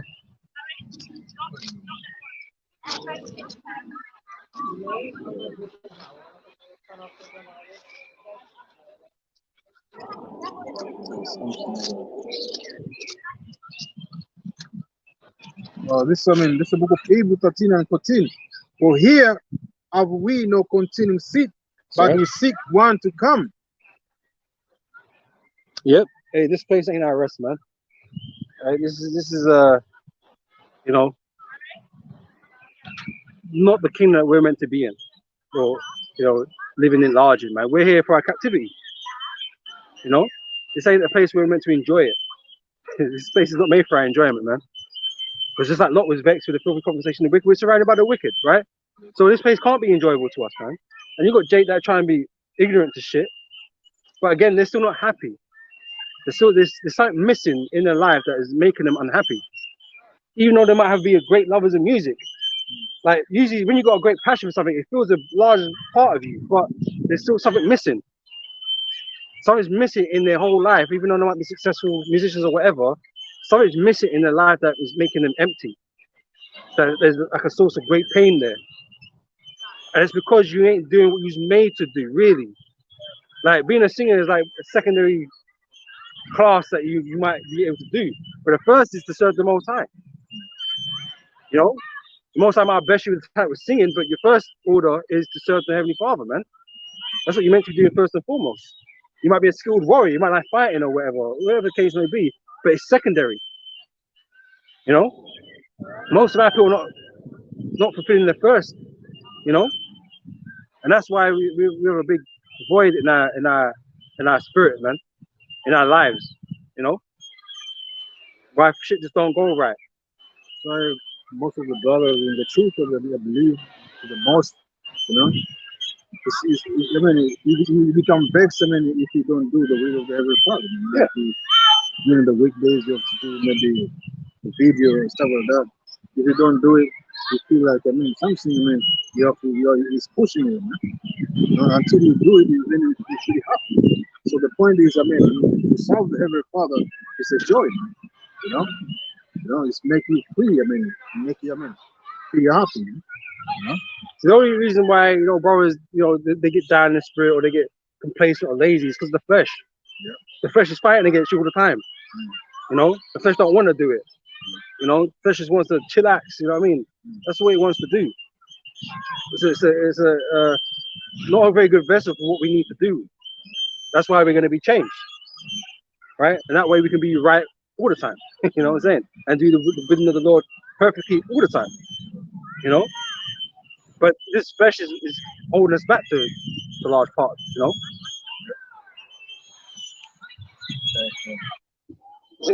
Yeah, Matthew 24 and 6. Yeah, finish that one. Oh, did we finish 16? So you need more? I think there's the point, but you can read more. This is more there. I'm going to leave you 3. Right. This is Matthew 16 and 3. And in the morning it will be foul weather today, and for the sky is lead and lowering. O ye hypocrites, ye can discern the face of the sky, but can you not discern the sign of the times? Yeah, you think you see so much, you understand so much, you think, you think you're smart, right? But you don't see what is blatantly obviously happening in front of your face. You know, these prophecies are coming to pass, facts, right? But you refuse to see that. You know, you rather pay no attention to that because it doesn't benefit you. Because in this world, it means the end of your world.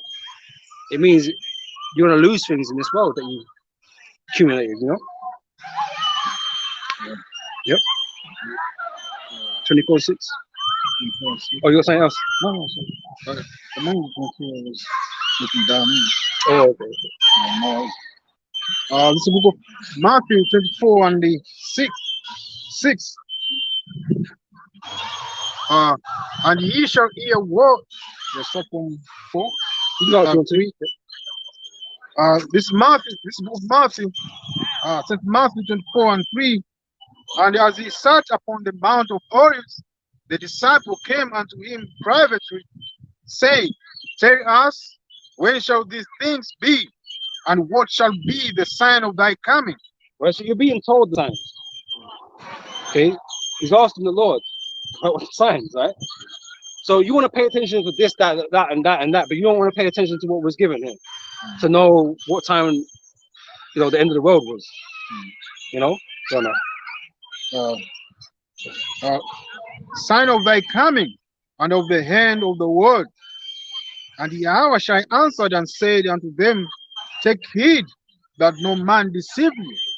Right? So it's any man, I know it's going to go into false prophets and that, but guess what? Even guys in the world, like these experts, are false prophets because they're trying to tell you things that going forward, right? They're trying to tell you the future, but none of them are predicting the end of the world. They ain't doing that. They're going to talk about a slump in time, or or very, very limited amount of time, or talk about time that won't exist for them. They're false prophets, right? Because they're not dealing with this word. They got their own data that they're going from. They've been paid to say that, is it? They're not like it's their profession. Yeah, their profession. They get paid and stuff like that. I mean, to give. I mean, according to the data that they have, but it's not according to the spirit. Because even if they say something bad is happening, it's still on the side of optimism. You know what I mean? Like, it doesn't matter how bad it is. Oh yeah, it's gonna be a crash, 50% crash. But they don't like what they say after that is like as if it doesn't matter. Like it's gonna go up again. Don't worry. but it's going to be a crash. Well, if it don't come back, but based on the previous records, things come back, right? For as long as the kingdom lasts, it goes up and down, right? But like I said, it comes to that point where the end comes, and there is no more up and down.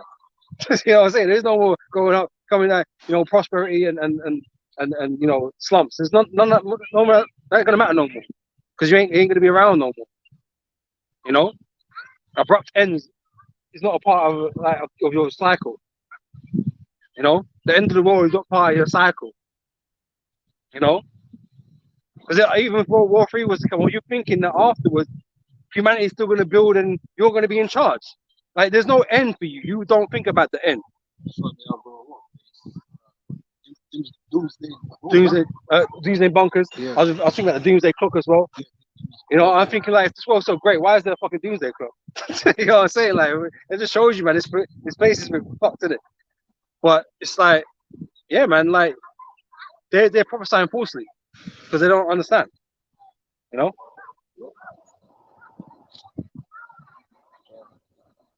For many shall come in my name, saying, I am anointed, and shall deceive many. Right. So that's the actual your you know, teachers of the Bible. You know, they're gonna come in the name of the Lord, supposedly, right, and deceive people, right? Because you got guys out there that know the name Yahweh Shai, right, and use it for envy and strife and all this business, right?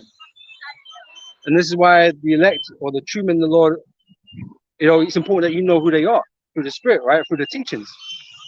Because then, if you know the teachings, you know how not to be deceived. You know, by gimmicks and whatnot. You know, because you know the scriptures. The Most High have embedded in you that you understand. Right? Yep. So I say, study for your men. Study to show yourself as to the truth, man. Yep. You know, it's not just to pick the Bible, you just listen, but you got to do your own study as well, and so you can come to the conclusion by the Spirit, man. You know, because everything has to be guided by the Spirit, man. You know, because you can't tell me that through diligent search and studying that you think the MLTB is white women.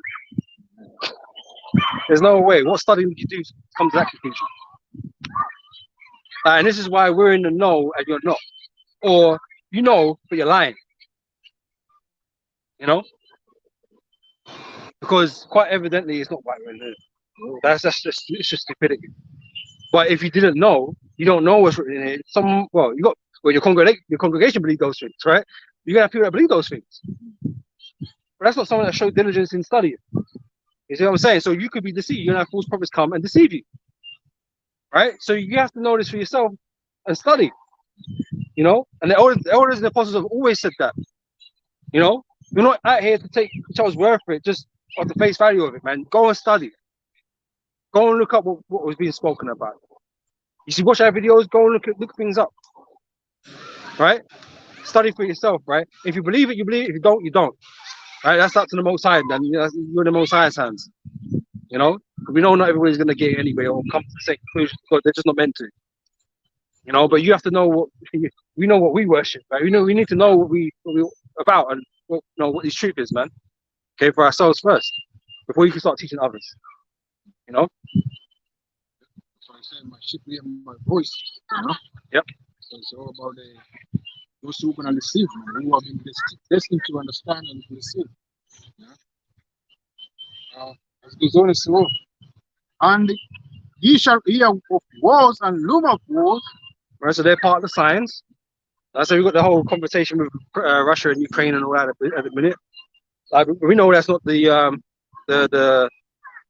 deciding battle, right? Just a war, a rules of war type situation. The main war is yet to come, right? Because we know the Valley of Jehoshaphat is where that main war is going to take place, right? So when that war shifts into the Middle East, right, with all the great nations, the big nations coming down to war there, then we can say this is it here. This is what's written in the book here, you know. And eventually, what's going to happen to America? America is going to be destroyed by global nuclear destruction, right? So when we see these things, you know what's happening. We're not. It's not going to be we're not going to be having questions what's happening. Like whereas people today are thinking, oh, is it going to lead to World War III? Is it going to do this and that? You know, Ukraine and Russia. No, it's not. We're sure, right? We're not questioning it. But when it moves down there, we know for a fact what's going on there and where it's going to lead to. We're just merely waiting for that moment to come. You know? So just, I mean, as the Bible says in Jeremiah, the sound of battle is in the land. You know, so right now we get the warning. You know, Yep. The greater war is gonna come, but this is just a man. It's just a man to war. Like you stretching the muscles, you know, to get yourself ready. You know, that's what it is. But it's still something you should be paying attention to, right? Because it confirms what is written here, right? And that's what I mean. People want to ignore the fact that it's written. Oh yeah, but there's always been wars. What, like this?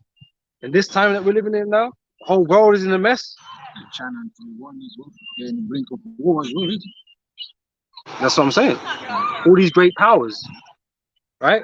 We're not talking about it with skirmish. Like when America goes into bomb Iran, or no, sorry, Iraq and shit, they ain't really a war. It's a war, rumors of war thing, but really it's just America being a bully, blowing people up. That's what it really is. It's not a war because that ain't gonna become a world war because Iraq can't do shit. You see what I'm saying? Iraq don't have allies like that to bring in. They're gonna fight against the US. They're not gonna do that, right? But Russia is also allied with Iran, and Iran's been a big problem for America for a long time, and with Israel, right? And at least the Fox should draw them out, right?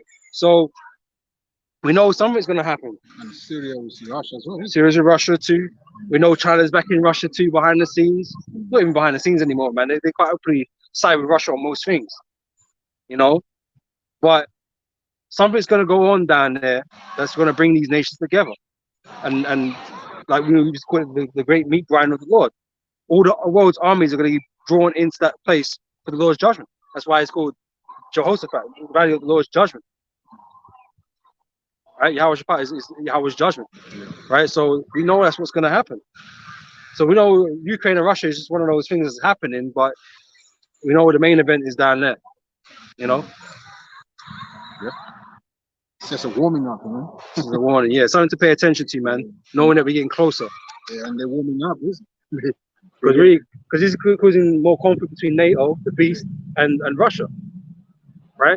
Because obviously NATO is behind the scenes helping Ukraine, but NATO don't want to go in there and fight because they believe it will be a World War III. So they've been held back. The Asians are holding them back. So in the 4 winds, right? The Asians kind of keeping them at bay because it's not time yet. It's like a strategic move, man. They always strategy, I mean, that NATO they use. They try to get closer to Russia. Yeah. So Approach their borders. Them, yeah. Yep. To intercept missiles and things like that. Yeah. So we know Russia got the missiles that can reach America in like 30 minutes, man. 30, 45 minutes or whatever.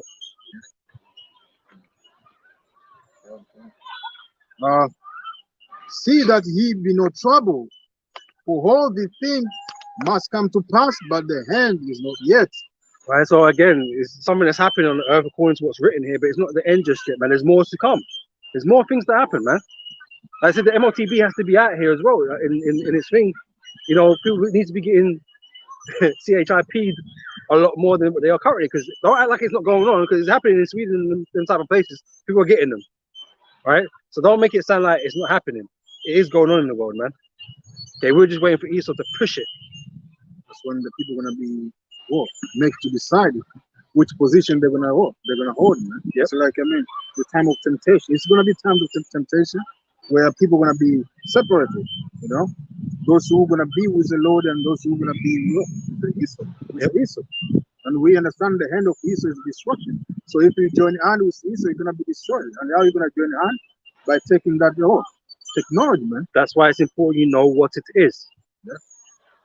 We're not playing games, man. We're not, you know what I mean?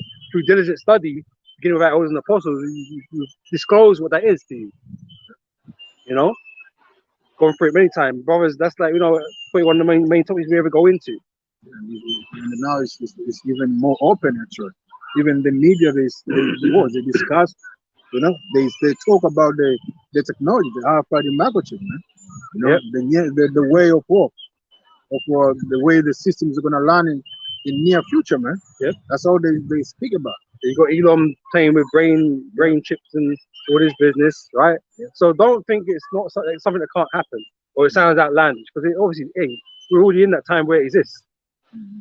This ain't some sci-fi thing not going to happen for another 20, 30 years. It's like it's here now, you know.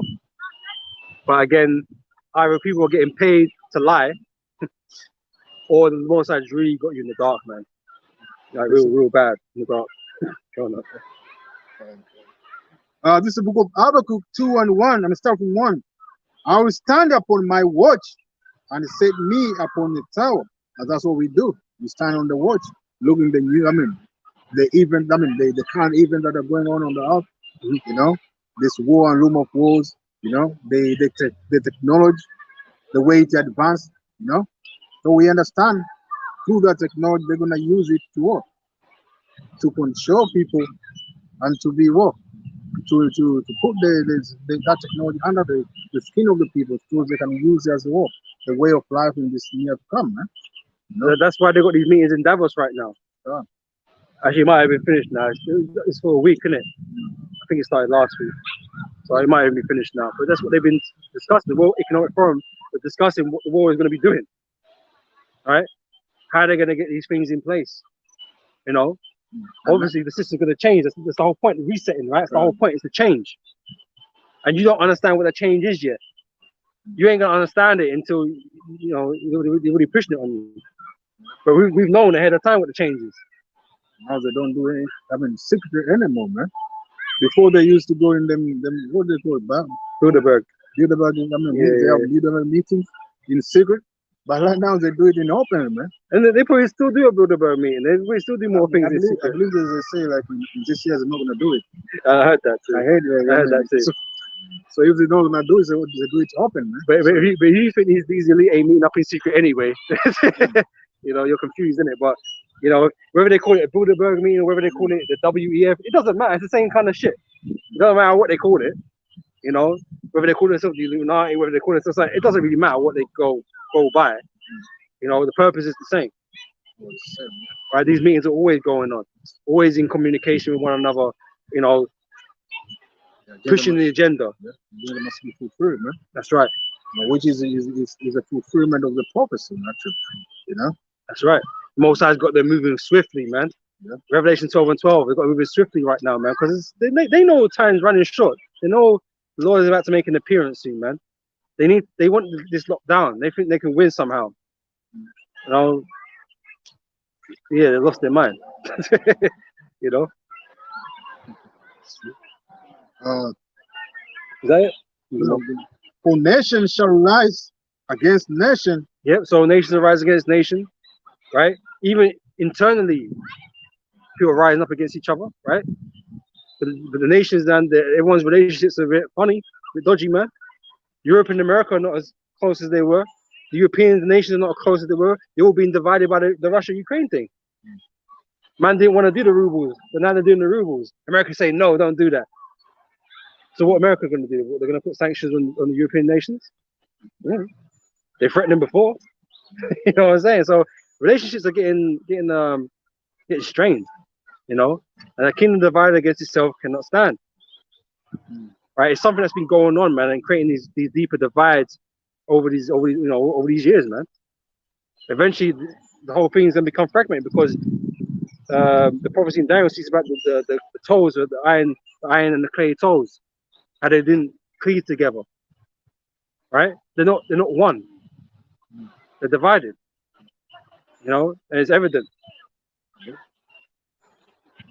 They all got their own agenda, or own self-interest that they're trying to, do as a nation. But America is really the one that's trying to tell the beast, as it's the handler, right? The horse that rides up on the beast. America's the one trying to tell them what to do. But the beast is like, man, I'm trying to feel that, man. If I don't get gas from Russia, my economy is fucked. My people are fucked. I'm fucked. You know? So they're doing what they want to do, man. The beast is acting a bit rebellious right now. Some of the heads, they're arguing. You know? Even this, the ongoing uploads of the people as well, it's everywhere right now, man. Even to the point the people overthrow the government, the authorities. Like I believe in Sri Lanka, yeah. So the people, they get power, in one way or another, But this is ongoing. It's been ongoing for a long time right now, man. And as we approach into the end, even it's get even more. And we're gonna go to the time when this, I mean, what they call them, uh, second class. I Or, mean, or the first one. no, no, Oh, no, the second class people. I mean, the working class people. yeah. You know, like those people like we've been talking before. Mm-hmm. You know, like now I mean, everything haven't touched them. You know, they don't feel the pain, but soon they're gonna feel the pain. That's right. You know, the way the system runs. So they're gonna come out as well. They're gonna protest. Their finances up until this point is kept majority of them safe. Not all of them, because we know there's some middle class people going to the food banks, right? We always hit some of them, Yeah. right? Because their money tied up in the house, the cars, or whatever contracts, right? And so the disposable income is not as high as it probably should be to stave off the inflation. But the majority, some of them are hitting it already, but the whole middle class is going to disappear. Yeah, and that's when we're gonna see people go hungry, man. Yep. Because they're gonna feel more than the majority of the people who have been Used to that. you know? Yeah. They've been low a long time, and they know they kind of acclimatized to the situation, but it's gonna be a shock for you middle class people, man. And that's why, hey, you know, things like stockbrokers, right?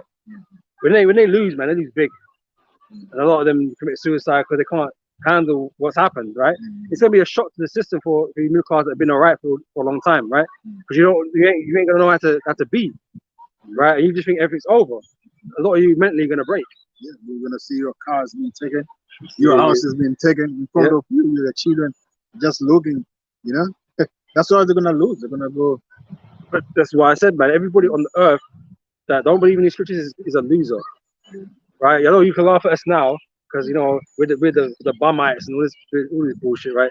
But we're gonna have the last laugh at the end of the day, right? We're gonna have the last laugh, and these people out here, they're gonna be through on a level they've never known before. These Edomites never been in slavery before. Well, not like how we're gonna have them in slavery. They've never been in slavery before, right? We've been through that already. You know, they're not used to that shit, man. They're gonna get fucked in the mind, right? But in the time to come, there ain't gonna be no middle class. Only the poor and the elites. That's all you're gonna have, man. All this upper class, middle class shit, man. The upper class, man, they're gonna get dragged down too, eventually. You know, it's only gonna be the elites and the poor. You know, they be controlling everything.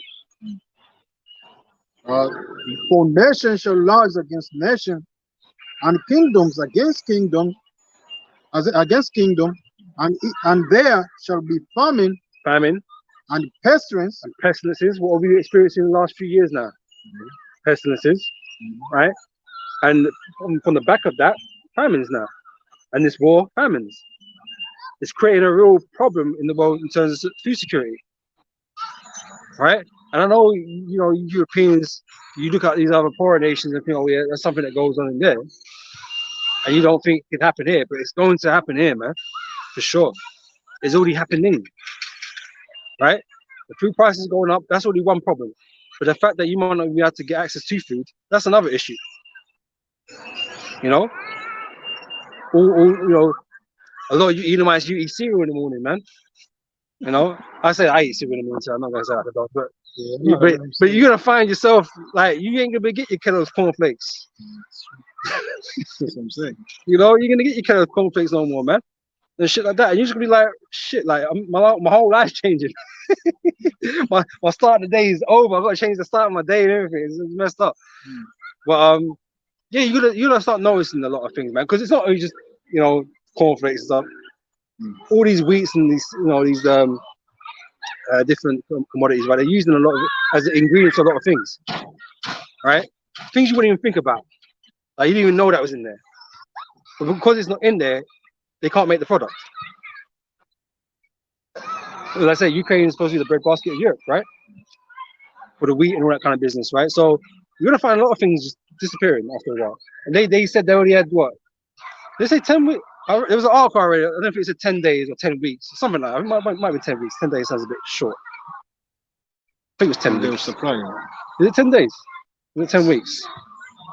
Because I mean, they say, supply. Yeah, reserve of the wheat and stuff. I can't remember if it was 10 days or 10 weeks, man. But regardless, man, ain't a lot of time left. Right, it's gonna run out. Because most of the supermarket they have stock for 3 days supply. Yeah, the supermarkets stopped for 3 days. Yeah. But I'm talking about their production in Ukraine. They've only got like 10 days or 10 weeks worth, whatever the number is, the length of time it is. You know, which means that once if it stops, you ain't gonna get no. Well, it ain't gonna be no 3 days or nothing in the stores here because you ain't gonna get it. You know, that's gonna disappear off the shelf, and all the products related to their productions is gonna go. But they can't make it without these certain ingredients, right? So it don't take long. Is what I'm really getting to. It don't take long for global food crisis to happen. Like I say, right now you can still buy majority of things that you want, but in 10 weeks that might change. You know what I'm saying? 10 weeks, yeah. Okay, can't. Yeah, 10 weeks, right? So it won't take long before things change. If that's the case, if that goes on 10 weeks longer, you're gonna start finding out. 10 weeks is like, So 2.5 months, 2 months. 2.5 months. You know, so it don't take long. And like I said, man, the food prices go rocket up, and you can't get most of the stuff you want. Life can change like that, pretty much. If you're not paying attention, it will change like that. The oil, the cooking oil, like the sunflower. Yeah, that's it. That as well. Yeah, you used to buy like for £6, I don't know, £5. Yeah. Now it's like £8.50. A lot of places can't even get some for that oil now. Yeah, so they've had to change to rapeseed oil. Mm. You know? I mean, you might not think that's a big difference, and maybe it's not. But now that rapeseed oil is being used up, whereas it wasn't used up before as much. So obviously the availability of that is obviously running lower too. So you might not see that, but there will be some knock-on effect somewhere. You know, it's going to cause an issue somewhere later on down the line. Domino effect, man. Dominoes, yeah. You know, and this is what these people don't really see. They don't understand the implications of all these different events that are taking place. You know, and how it pertains to what we're reading. Because we saw what Scripture says. Well, we just read about famines, right? We was reading about it. So this is how it's happening. These are the effects it's having on Earth right now. All these plagues and pestilences, man. Okay. And I believe if there's a lot of dead bodies as well, it's gonna create more diseases. Oh yeah, that would happen. Yeah, if they can't dispose of them. Yeah. So it's like the time will come and when famine, people are fighting in the street, it's gonna be a lot of dead people, man. Yep. So more disease is gonna erupt, people gonna catch diseases. More death is gonna be, more diseases, more death. That's right. Multiplier effect. And pestilence and earthquakes in diverse places, and that's what we see right now. Man. If you Google it, you can do. You Google current earthquakes happening on the world. Yep. You're gonna see there's a lot of records of them, man. Some are big, some are small, man. But all in all, it's fulfilling the progress, man. And this is happening because of what? They say, they suck the oil, man. That's why they say like the fracking and shit. Yeah. But the Most High is the one that's having it all happen, And the thing is, right, these Americans, right, they know, they keep talking about the big one. They've been talking about it for a while now because they don't know when. But they through the data, right, they estimate that there's supposed to be some massive earthquake that is going to happen across America. Yellowstone, the San Andreas fault line, they're active places that they believe they're due a massive earthquake. Now, we can't tell you when, but for damn sure, if it don't happen before the missiles come, it's going to happen when the missiles come. Because the missiles are going to cause so much eruption. So much energy is going to be put into the earth there, man. It's going to cause earthquakes all around the world, man. Yeah, the earth is a little too unformed. Like a jungle. That's right. So, but whether it happens before then or I don't know, but something big is happening in that place, man. So these diverse earthquakes is a large part of what's going to go on in the end times too. So these big earthquakes are going to have to happen. It's going to be part of what judgment the Lord is bringing. And they kind of know that a little bit. They just don't know when.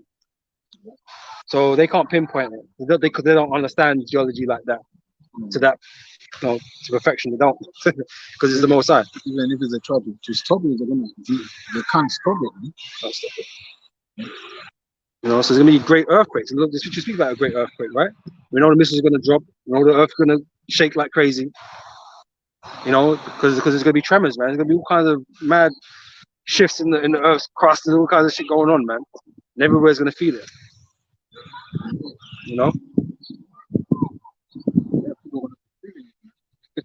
Because most of them missiles are gonna be shipped to America. So when them missiles touch down, it's gonna be the people who on the other side, they're gonna feel it, man. Yep. There's gonna be tsunamis and shit. All kind of crazy shit going. Because earthquake can cause tsunamis too. Yeah, earthquake can cause volcano eruptions. Like there's all gonna be all kind of crap going on. Like, and this is why I keep saying this. You think it like people don't seem to think right now is as bad as other times in the past. But the time we're going into pursuing to Daniel's 12:1, it is gonna be like other times, man. There's a lot gonna be going on, all at one time.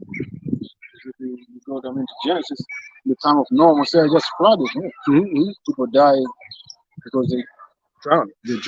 Yeah? So this time is gonna be different. Different, man. Messiah is gonna bring different type of judgment, man. Yeah, all types of judgment. Yeah, they'll bring all types of judgment, man. You're gonna have all these disasters go on, plagues, and everything. Like you're gonna be dealing with sort of boils and sores and diseases. Like you got hurricanes. You got everything to contend with, man. And this is why it's gonna be such a perilous time, man. A day of evil, day of darkness and not light. Also the animals. The animals tear you up. Yeah, the new created animals. Like the Leviathan dinosaurs. Yeah, you got the Leviathan rolling around. You're gonna have all kind of shit going on, man. It's gonna bug you out. It's gonna be so much to do with and process. It's like if you didn't know the scriptures, well, this is why to say wisdom and knowledge shall be disability at that time. Because if you didn't know this, man, it would bug you out. Like you would think like, what the hell is going on? I forgot about the Leviathan, man. Imagine seeing that. It would go mad. The account of Leviathan is deadly, man. And that's how people are gonna have to press, man. By looking at the animal, man, people are gonna be passing out. Yeah.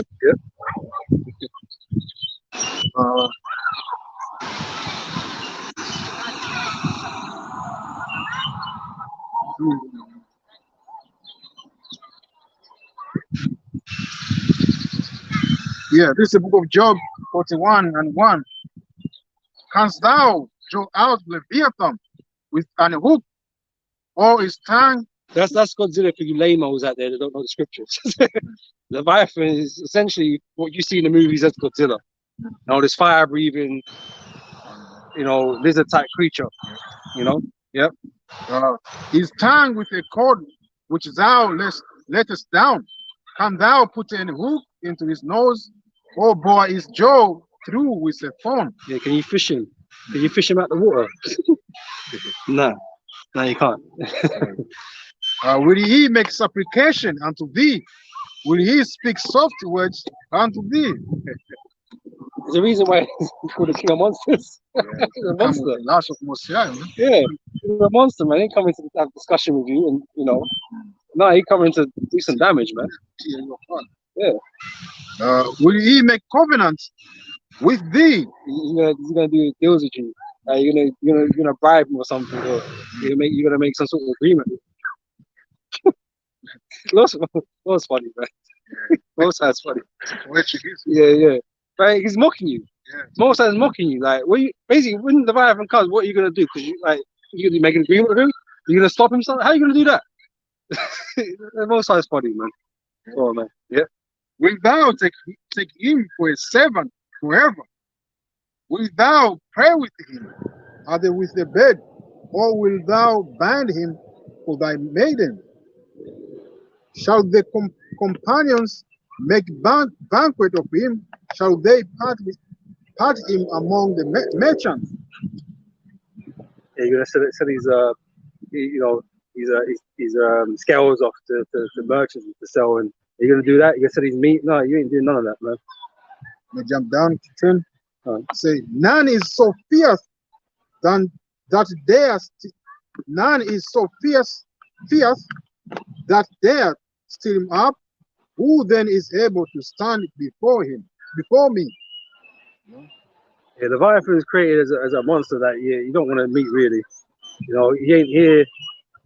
Like he's like one of those. He's like an angel in a way that like you're not really gonna do no damage to him. Like he's coming to destroy. He's a destroyer. Like he's gonna come and do things to you. You ain't do nothing to him.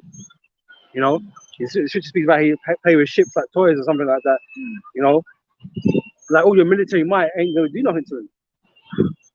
Like and in Godzilla the movie when it shows you that the man dropped nukes on him. They can't finish Godzilla. You know what I'm saying? Your mightiest weapon can't do nothing against Godzilla. Godzilla absorbed the energy, and then he blast the fire at you, man, and destroy you. Like, you know, that's what Leviathan is. He's like one of the unstoppable monsters, man. The most I got under the water there, chilling. You may read the account by yourself, but I may jump down to 25. You know, which leads say, oh, I'm start from 24. Say his heart is as firm as a stone, yeah, as hard as a piece of a leather millstone. Right, so like even his heart is not even like it's not even a weak point. You can't penetrate his heart, like you couldn't even kill him. When he raises up himself, they might are afraid. By reason of breakings, they purify themselves. People are gonna be wetting themselves, man, by seeing them. I mean, his presence, man. Yeah, fearful presence, man. As it goes on, the sword of him that lays at him cannot hold the spear, the dart, nor the abergine. He esteems iron as a straw, and brass as a rotten wood. The harrow cannot make him free. Flintstone are turned with him into stubble. So yeah, so that's a animal that Messiah is gonna raise in these last days. You know, as the brother said, Godzilla. You know, to terrify people, man, mind and everything. You know, to the point that people are gonna lose their spirit, man, by only just seeing him. You know, like you thought it was enough that Lord come down with angels, but you also got monsters in the sea and stuff. Like you still ain't gonna know what to do. Like, you know, the world's gonna be like, how have we got? We just stepped into a fucking movie. Like, you know what I mean? All this mad chaos going on. Like, how did we get here? Like, what's going on? Total confusion, man. You're gonna feel like you're in the movie. Yeah. Is it a movie I'm watching right now? No, is that Godzilla movie or is it just a reality? It's still gonna be a bit much to process it all, man. There's gonna be a lot of stuff going on at the same time, man. Like, and you wasn't expecting this. You wasn't expecting this ending or this story to go this way, you know, because it seems way out there, you know, because in your little mind and your little world, you think things are just gonna be normal, like how things are right now, kind of thing. You deal with normal shit. You ain't dealing with nuclear war. You ain't dealing with plagues. You ain't dealing with wild beasts and violence in the streets like crazy, you know, or famines, or you don't deal with that on a regular basis. But you got angels and chariots and monsters and all messed up shit going on, man. You know, and that's why some people are gonna give up the ghost, man. It's gonna be too much, like it's gonna be too much, man. You know, except for those the Lord preserved to be captives. You know, a lot of people are getting put to death, and the Lord said saying the Lord shall be many. There's gonna be a lot of death in the world, man. You know. Let me go back to the book of Matthew 24 and 8.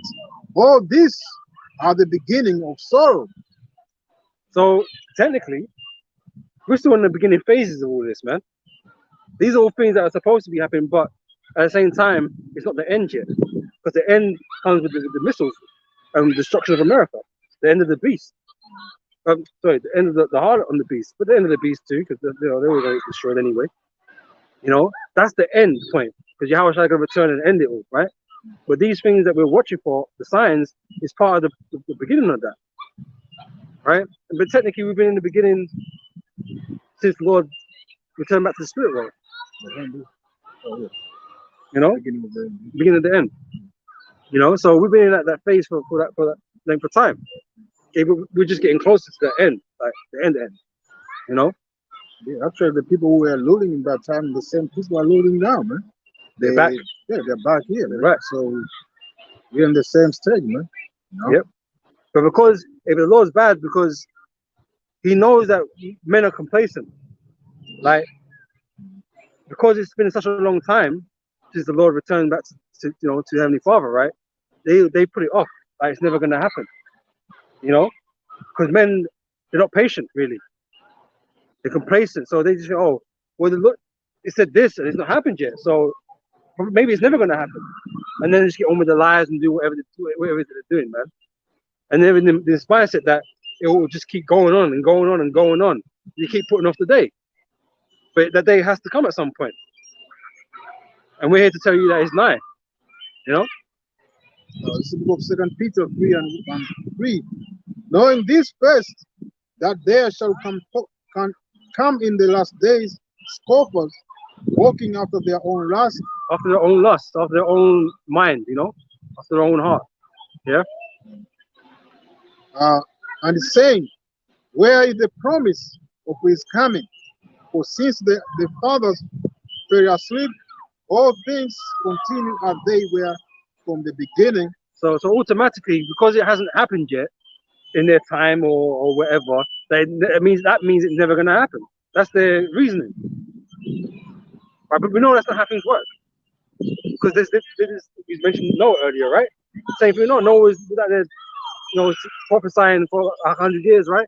No one gave a shit until it happened, But because it didn't happen that day when he said it, automatically they discredited it. They discredited the words of the Heavenly Father because it hasn't happened yet. So they all put it off. Okay, but the day has to come, and that's why no one's ready for it, because they believe it's not going to happen in their time. And you've heard that before. Christians say, "Oh, not in my lifetime. The Lord's not coming back in my lifetime." All this stuff. It's because you put off the day of the Lord, and you're not paying attention. You're not paying attention to the signs. So you can continue doing your wickedness. That's what it is. That's right. That's right. For since the fathers fell asleep, all things continue they were as they were from the beginning of the creation. Mm-hmm.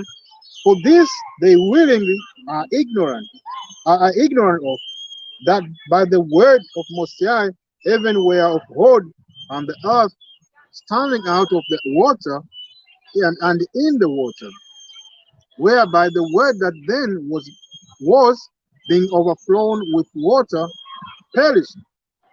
But the heavens and the earth, which are now by the same word, are kept in store, reserved unto fire. Right. The second great judgment is with fire. Because the Most High already made a promise that He wouldn't flood the earth again. Okay, that's why we've got the symbol of the rainbow in the sky, right? Which the alphabet movement stole and used it for their abominations. But really is a promise made with the earth, the people of the earth, that the Lord will not flood the earth again.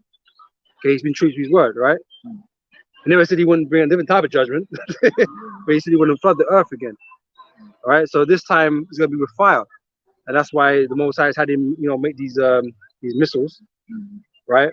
And on top of that, the chariots, they're going to bring in their fire and bring it upon the earth, man. Yep. Reserved unto fire against the day of judgment and perdition of ungodly men. Right, and that's the world we live in. We live in an ungodly world with ungodly people in it. Right, that's why many people are going to be destroyed. The Lord is already saving His elect, and anybody that survives other than that is for the slavery, man. So, but a lot of people are going to die. And I can't tell you how many people were there back in the prior to the flood and that, but there's a lot of people on the earth right now. Right, so maybe the death toll might be even greater, especially in this time after the flood. Like it's like 7 to 8 billion people on the planet right now. If a large portion is going to die, that's might be record number. That's what I'm saying, isn't it? That's what Daniel 12 said, man. The day of judgment has never been before, man. That's right, because so many people are going to get judged. Like I said, all this World War I and World War II. Because the guy I was speaking to, he spoke about that. He says, oh, nothing's going to be worse than World War Two. What do you mean? Well, you don't think World War Three will be worse? Oh, there ain't going to be no World War Three. Some men still think that, you know, because it's inconceivable. Because they know it'd be like mutual destruction. But you don't understand. It's not in the hands of man. So Most High is in control of it all, man. And Most High says he's gonna make it happen. He's gonna make it happen. You know. So it's not a question if. It's just a matter of when. And like I said, we are in an era, or an age where there's great destructive ability on the planet in terms of military warfare, right? So the numbers that are going to be lost are going to be far, far greater. You know. So it is what it is. The Most High is going to set up for that. A lot of people are going to die. So I say people gonna be like a gang in the street, man. Just Nobody left there. Yeah, nobody gonna bury them. Yep. Nobody gonna be there to bury them. Yeah. No. You think the ambulance service is going to be out there doing their thing when there's gunshot and just madness going on all the time? No. They probably not even going to be able to make it there. You know, they're going to be left wherever they drop dead is where they're staying. No, ain't no one going to come moving them. It's too risky. Everyone is going to be for themselves in those days. That's right. Even there's paramedic. They're going to be trying to escape judgment, try to hide from the trouble that are on the street, man. You know, because it's not going to be in one place. It's going to be everywhere. That's right. And this is how you know it's prophetic, because it's not, like I keep saying, it's not happening just in one place. This is a global thing that's happening right now. Right, the whole world is facing these issues. Famine is not just local; it's everywhere, because the world is integrated with each other. Right, they all rely upon each other for certain things. Right, the whole world went through a whole pandemic together, and there's more to come. You know, and so these laws that are being put in place and these procedures or whatever is a global thing. You know, these ideas that these WEF guys are jotting out is for the world. That's why it's the World Economic Forum. It's for the world. It ain't just for UK or America. It's for the world. So little do you know, you're being channeled into, you know, their plans. You know, to where they want you to be. You know. But again, that's all the Most High's plan. That's what the Bible said, man. Seek the Lord while he may be found, man. Yeah. You know, especially Israel, man, because the days that are ahead, man, are not gonna be good days, man. It's gonna be dark days. That's what we can tell you. You know, you're gonna need protection. Yeah, you need, the protection, the light to guide you. Man. Yep. You know, because because there will be no answers to your questions in the time to come. You know, because of the ongoing chaos. All the hell that's gonna be on the earth. You know. The only question the only answer you're gonna get is now, you know. Yeah, because hey, in that time we ain't gonna be out there on the highways, teaching. You're gonna be getting YouTube videos, breaking down, you know, this and that. You're not gonna get all that, you know. Like I said, you got all that stuff happening, but you ain't gonna know what the hell's going on. Like I said, you just stepped into a movie with just mad chaos happening. Like, what's this monster doing? You know what I mean? How are you processing that, man, without knowledge? Can't process that. Even these policemen, you see them, now they are proud, to say, oh, happy to wear their uniform. They're going to dash their uniform, man. Yeah, they're not going to They're going to hide them or ban them. Yeah. You know, they don't want, they're not going to be, there to protect you. There's not going to be what we got as order right now, like a system with order. Like, you're not going to have, like, say, ambulance services running like that or police running like that. It's going to be purely government and military. You know, everything else probably won't even work. You know, you'll be dealing with the military. You know, for those that are under their orders, because they're like dogs, aren't they? You know, they've been told what to do. Zombies. Yeah. You know, but so I call them zombies. You know, but yeah, the order as you know it is going to be disrupted, changed completely. You know. So. Yeah, man, this is the time we're heading into, man. You know, you just got to pay attention to the signs. Is there any more on what you got? Yeah, just whereby the word that then was being overflown by water perished, but the heavens and the earth, which are now by the same word, are kept in store, reserved and to fire against the day of judgment and the perdition of ungodly men. But beloved, be not as ignorant of this one thing, that one day is with the Lord as 1,000 years, and 1,000 years as one day. Right? The time works differently in the spiritual realm, man. So what seems like a long time for us is not a long time in the Lord. But I say men in the flesh become impatient, they get disenchanted easily, so if something takes longer than they expect it to be, they give up. Especially in this world, and everything working in the test, you know. So people are, they got, bored. For a little thing, if you put them in, even as example, the children, isn't it? You put a child, just for 2 minutes, they get bored. So are the people of this world as well. Most of them like children. They've been accustomed to operate in a past way. And it's getting worse. Yeah. This newer generation, man, they can't sit around for no amount of time. But it's like even like these I'm gonna go to these musicians as an example, these rappers, right? Because they how they feel when they make it, right? That they waited all their life for it, right? But realistically, when they get into the game like 21 or something like that, it can't be that long they've waited for it, really. You know what I mean? So in comparison, if we say you gotta serve your whole life to serve the Lord to receive something, they don't want to do that. But because 10 years is too long for them. You see what I'm saying? 10 years to get the record deal was too long for them. They might have been doing their music since they were 11 or whatever. They get the deal at 21. That's a long time for them. Most of the sports, they get paid in the bank, for a day, 1 day job, Yep. But this is like it's like a marathon that we're doing. It's like a long run. We're gonna get our reward at the end. No one's prepared to actually dedicate actual long time to the Lord. Because they don't see it as beneficial. It's not worth it. Like, because if I said, oh, the Lord is gonna come in like 50 years time, but you need to get right now. They don't want to get right now. 50 years to serve the Lord is too long for them, man. They rather come in a year to go, because they don't want to wait. But the thing is with us, we don't know exactly when the Lord's coming, so we don't know how long we're going to be serving till the Lord turns up, man. But you have faith that the Lord's going to turn up. And even if I die before the Lord turns up, then that's what it is. If I have to give up the rest of my life to the Lord, then that's what it has to be. Like, I'm not worried about, the time I wasted and, what I could have done with my time on the earth. But the people of the world are different, man. They don't want to waste time. They want things quick. So if it takes longer than a certain amount of time that they're prepared to do, it ain't worth doing for them. Especially if you're not getting instant gratification kind of thing. So your spirit, man. Yeah. Your spirit, so everything they want to accomplish everything now. Yeah, because life is short, as they put it, right? Yeah. Life is not short, man. We're eternal beings, man. Yeah. We've been there since the beginning. We have a certain amount of time on this earth right now, in this body, fine. Didn't used to be this short. Used to have a longer time, right? Yeah.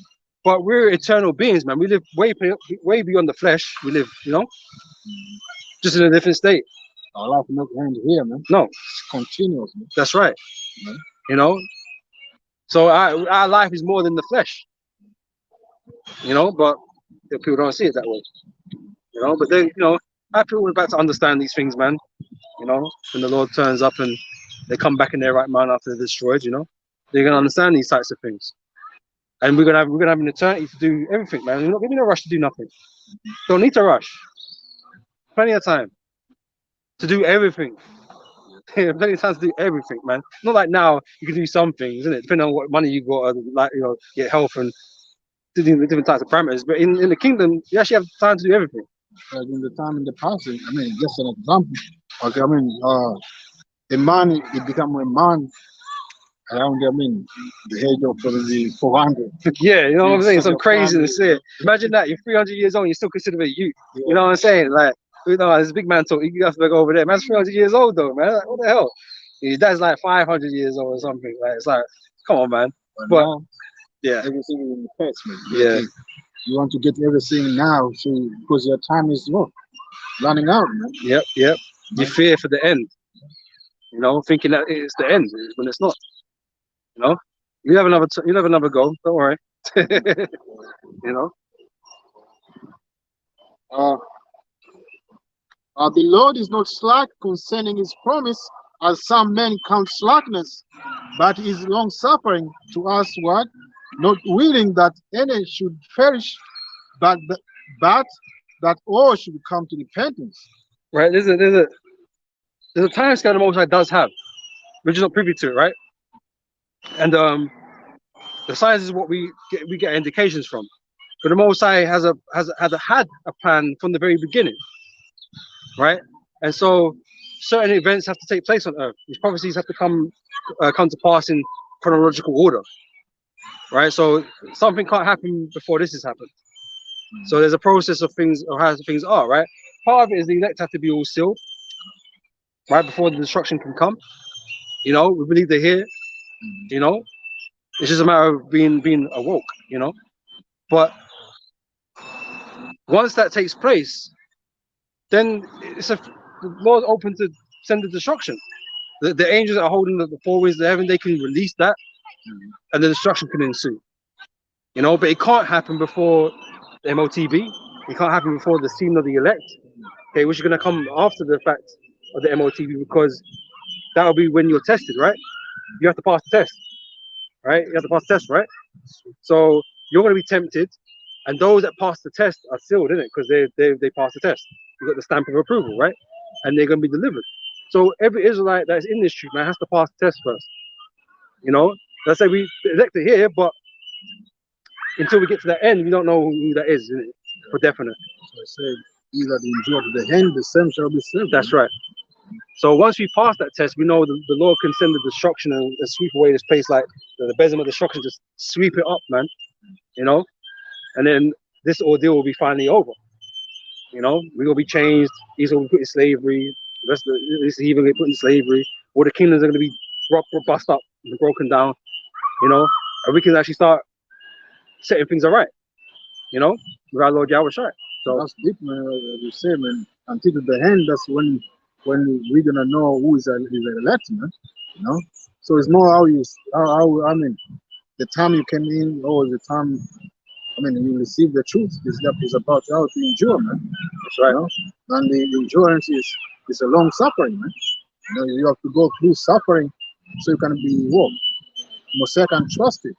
You know, and that great suffering is going to come, as brother say, in the time of temptation when they're going to implement the MOTB. You know, that's why they say also who's going to pass that test, they're going to be delivered, man. That's why they say as well, many are called, but few are chosen.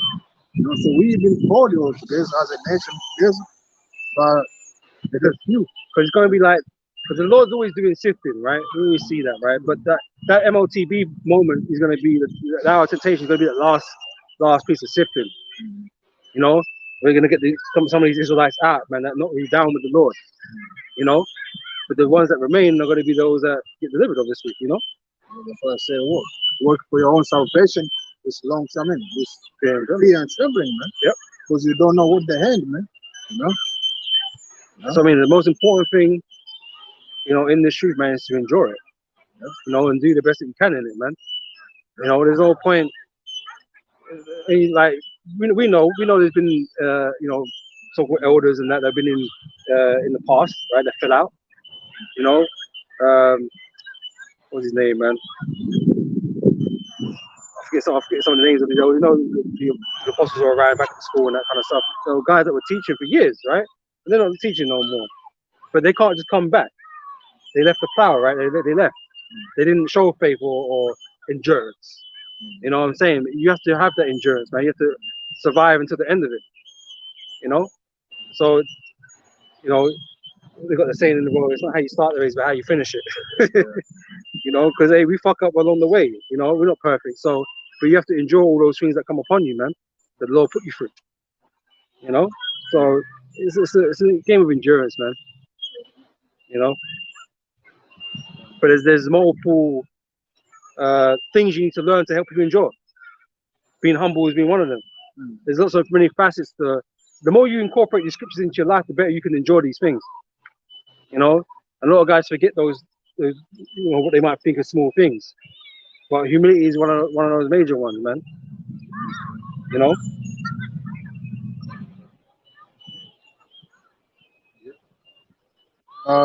It goes on, so, but the day of the Lord will come. Uh, but the day, but the day of the Lord will come as a thief in the night, in the which the heavens shall pass away with great noise, and the firmament shall melt with fervent heat.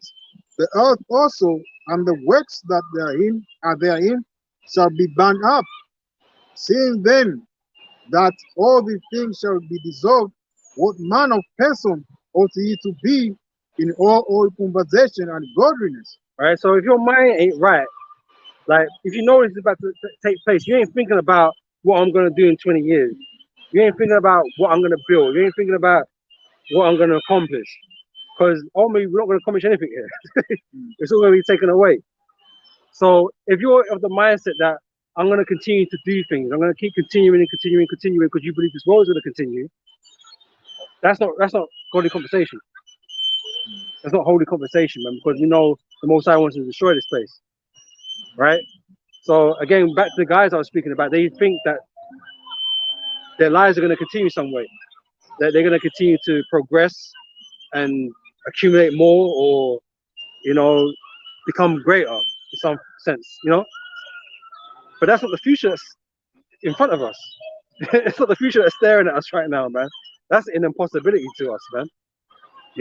Now you might get a couple of years out of it, maybe, depending on how long the Lord had this go on, but you ain't gonna get no longevity, man. You're not gonna get no continuing thing where you can just keep building and building and building and you think nothing's gonna happen. At some point, you're going to lose, man.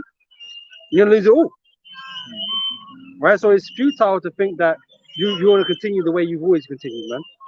It's futile to think that way. It always has to come to an end at some point. That's what I was trying to put across is, in ways like this. If this happens, man, that's not gonna work, is it? That's not gonna. I wasn't going into scriptures with them, but I was just saying, look, if this was to happen, then that's gonna affect you this way, and that means that ain't gonna work out. Because I sound crazy because I'm not. My mind is not like theirs in terms of but they always talk about what I'm doing, or you're gonna get a house, or you're gonna invest this, or do this and do that. And I said, yeah, I might do a little thing here and there, kind of thing, but I'm not under the assumption that it's something I'm gonna hold for very long, or that I'm gonna make money off it, because eventually everything's gonna go to zero, everything's gonna crash, and if I'm like them, invested in the way they're invested in, I'm gonna lose that in a bigger way because I'm not prepared for the fall. You see what I'm saying? But I know what to expect. I know what's going to happen. So if I do anything, I'm not thinking, oh yeah, I'm going to have this and do this and do this, and build this thing. These guys are going to lose everything that they've got, man. We're all going to lose what we've got. So don't put your heart into these things, man. Don't put your so much time and energy, man. But you're invested in, like, deeply invested in things, man. Because everything in this world is going to be destroyed anyway. But you can see guys in their mindsets and their ambitions, man, that they really want to accomplish. If I don't accomplish anything that I'm doing right now in this earth right now, it don't fucking matter to me. As far as I'm concerned, Lord willing, I'll be out here on a chariot. You know what I'm saying? So whatever I was doing, it doesn't matter anyway. But some guys, they're invested and they can't see nothing past what their plans are, their dreams, right? They can't see nothing past what they're dreaming to do.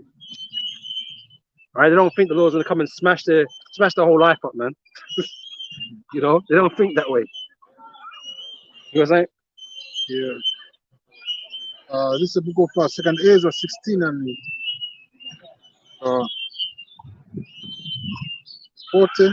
So to them, I sound like a pessimist, isn't it? Oh yeah, well, I might say, oh yeah, but I might not do that right now because this. I try to give them some education, but like, no, I don't believe that's gonna happen. Or whatever. Do what you're doing then, innit? Do what you're doing and find out the hard way. This is 2nd Ezra 16 and 40. All my people, hear my word. Make you ready to the battle. That's why we're getting ready. Messiah actually getting us ready. By getting us through this. Mentally, spiritually, And in those, all my people, hear my word. Make you ready to the battle, and in those evils be even as pilgrims upon the earth. Yep. Because time's gonna come, man. You don't even have a certain dwelling place no more. You want to be on the move somewhere, man, because it's not gonna be safe. It's not gonna be safe to stay where you are. But like I said, people are gonna be going through houses, man, looking for shit. And if you're in the way, you could get killed. You know, you might end up on someone's barbecue. You know, because man are hungry, right? So you don't want to be in that sort of situation, man. You want to get the fuck out of here, man. You want to, do what Abraham did. Just go out there and be guided in the spirit, and let the Lord deal with the situation. He that serves, let him be as he that prays away. Yep. And he that dies as one that will lose. Because you're gonna lose, man. You think you're making all these moves for some future that's never gonna happen.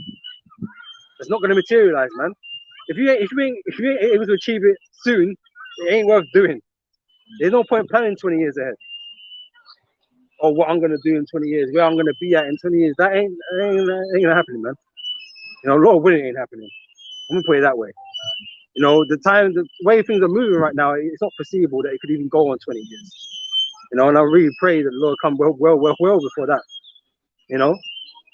So to plan these things is really ultimately vain, and it's gonna end in misery, man. Yep. He that occupies merchandise, as he has no profit by it. Yeah, all your goods, your valuables and whatever. Yeah. And he that buildeth, as he that shall not dwell therein. Right, people building houses right now, planning to build a house or whatever they're planning to doing. Buying a house. Yeah. Getting caught up in a mortgage when it's all gonna catch everybody out. Like like I said, you're planning long term, man. You're gonna get caught out, man. Definitely gonna get caught out. Yep. He that soweth, as if he should not live. Yep. So also he that planteth the vineyards, as he that shall not gather the grapes. They that marry are they that shall get no children, and they that marry not, as the widows. So all your desires and that, it's just all vain, because most likely going to take them all away. Yep. And therefore they that labor in vain. There you go. Like I say, you got some grand ambitions, you're gonna be sadly, you're gonna be sad about it in the end. You know what I'm saying? Because it ain't gonna come to fruition. It's bad news, isn't it? Yeah. And that's what we're saying. The gospel's not good news for everybody, man. It's good news for us because we're not invested in the world like everybody else is. But those of the world, they're gonna lose, man. I mean, we're all gonna lose things, but we're not invested in this world, man. We're seeking the world to come after, right? Yeah. So it's a good thing for us. It's not a good thing for you because you're about to lose everything and it ain't coming back. So I say, man, use the word, but don't abuse. That's right. With the fashion of this word, you're gonna pass away. Pass it away. So everything that you see standing right now, the houses you may have, the wealth that you have, prepare to lose those who believe in this gospel. But those of the word, they're gonna receive with pain, That's right. Me. So yeah. Is it there? Yeah. Second Ezra chapter 9, verse 1. We can close up soon. It's the book of Second Ezra 9 and 1. He answered me then and said, measure thou the time, the regent in itself, and when thou seest part of the sign past, which I have told thee before, then shalt thou understand that it is the very same time wherein the highest will begin to visit the world which he made. Right, begin. Right, remember the beginning. In Matthew, they say this is the beginning of woes, right? The Most High is visiting this place right now. That's why all these things are happening. It's not the end just yet, but we're getting there. For sure, we're getting there. And if you're not paying attention to what's going on, you're gonna think that this world is gonna continue how it is. But when you start understanding the things that are going on in relation to the scriptures, you should be able to see something. It's the Lord is dealing with you, if you see. You should be able to see that this world is not what it once was. right? Everything has an end, right? And this kingdom is it's beyond its peak, well beyond its peak, right? And now it's starting to wrap up. Okay, these prophecies are coming to pass now. Esau coming close with the MOTB, his new world order and all this business, right? He's getting close to all of that now. So we know we're near the end, right? See the presence of chariots as well. Chariots, The so-called UFO. the Israelites Yeah. popping up everywhere, right? The prophets, these are all signs, right? They're all signs for the end, right? So we understand where we are, even though we can't give you a definitive time. We understand where we are, right? And all the Lord is asking you, man, is to keep watch, keep circumspect, have diligence. You know, don't lose patience, don't lose faith, endure it, right? Because every day we wake up here is part of the enduring, man, because it pisses us off, right? The fact that we gotta go to work, we gotta see this devil, that devil, all this business, right? It's annoying. I'm not gonna lie, right? But we want it to wrap up as soon as it can. So obviously we're eager, you know, hasten the day, right? We're eager, but we can't give you a definitive time as to when it's gonna take place. But all we can see is the signs, and this is what we are telling you. We are telling you the signs are here. Okay, what you're witnessing right now is part of what is written here, right? And we're well on the way to you know, to get into the end. You know, it's all a the devil have, you know, he has, you know, we've had a short time, right? Coming down with great wrath, right? Esau's speeding up. Esau's coming quick with everything that's nice. He's pushing it, pushing it, pushing it. Yeah, that's why they have these meetings as well. Yep. You know, preparing for what they want to do, man. They fulfill their agenda, which is they meant to fulfill the purpose, man. You know, almost everything's almost in place. Yeah. So this is how you know, right? Because they're talking about it more and more openly, right? They're moving on to the next steps quicker. You know, so you can see there's a sense of urgency. I mean, they're seeing chariots all over the place right now. And you know, I did a video the other day, man. Esau's scared, man. Esau's worried. He's actually concerned about these things because they literally don't know what to do about them, right?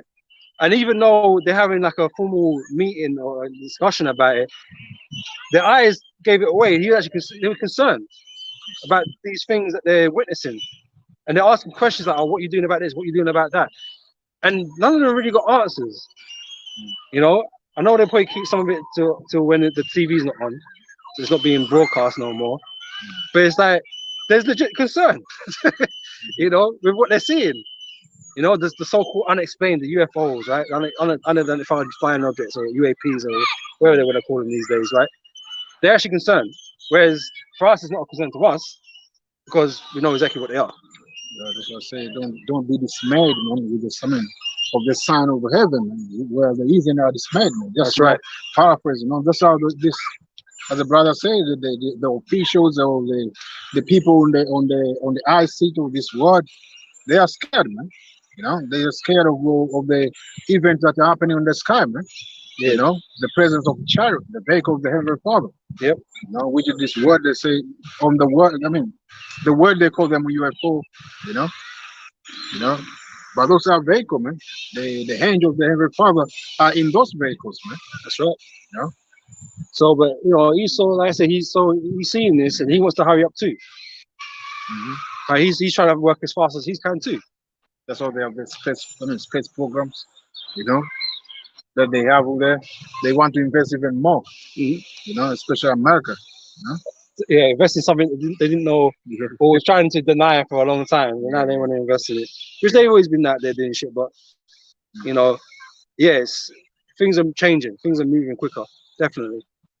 You know, so we know we're in that time, man. We're just our job is to watch, to keep track of them, and to let you know others know that may listen and you know may receive this, man. The hopeful elect, you know. You know, but they say these average people that you talk to, man, haven't got a clue what's going on.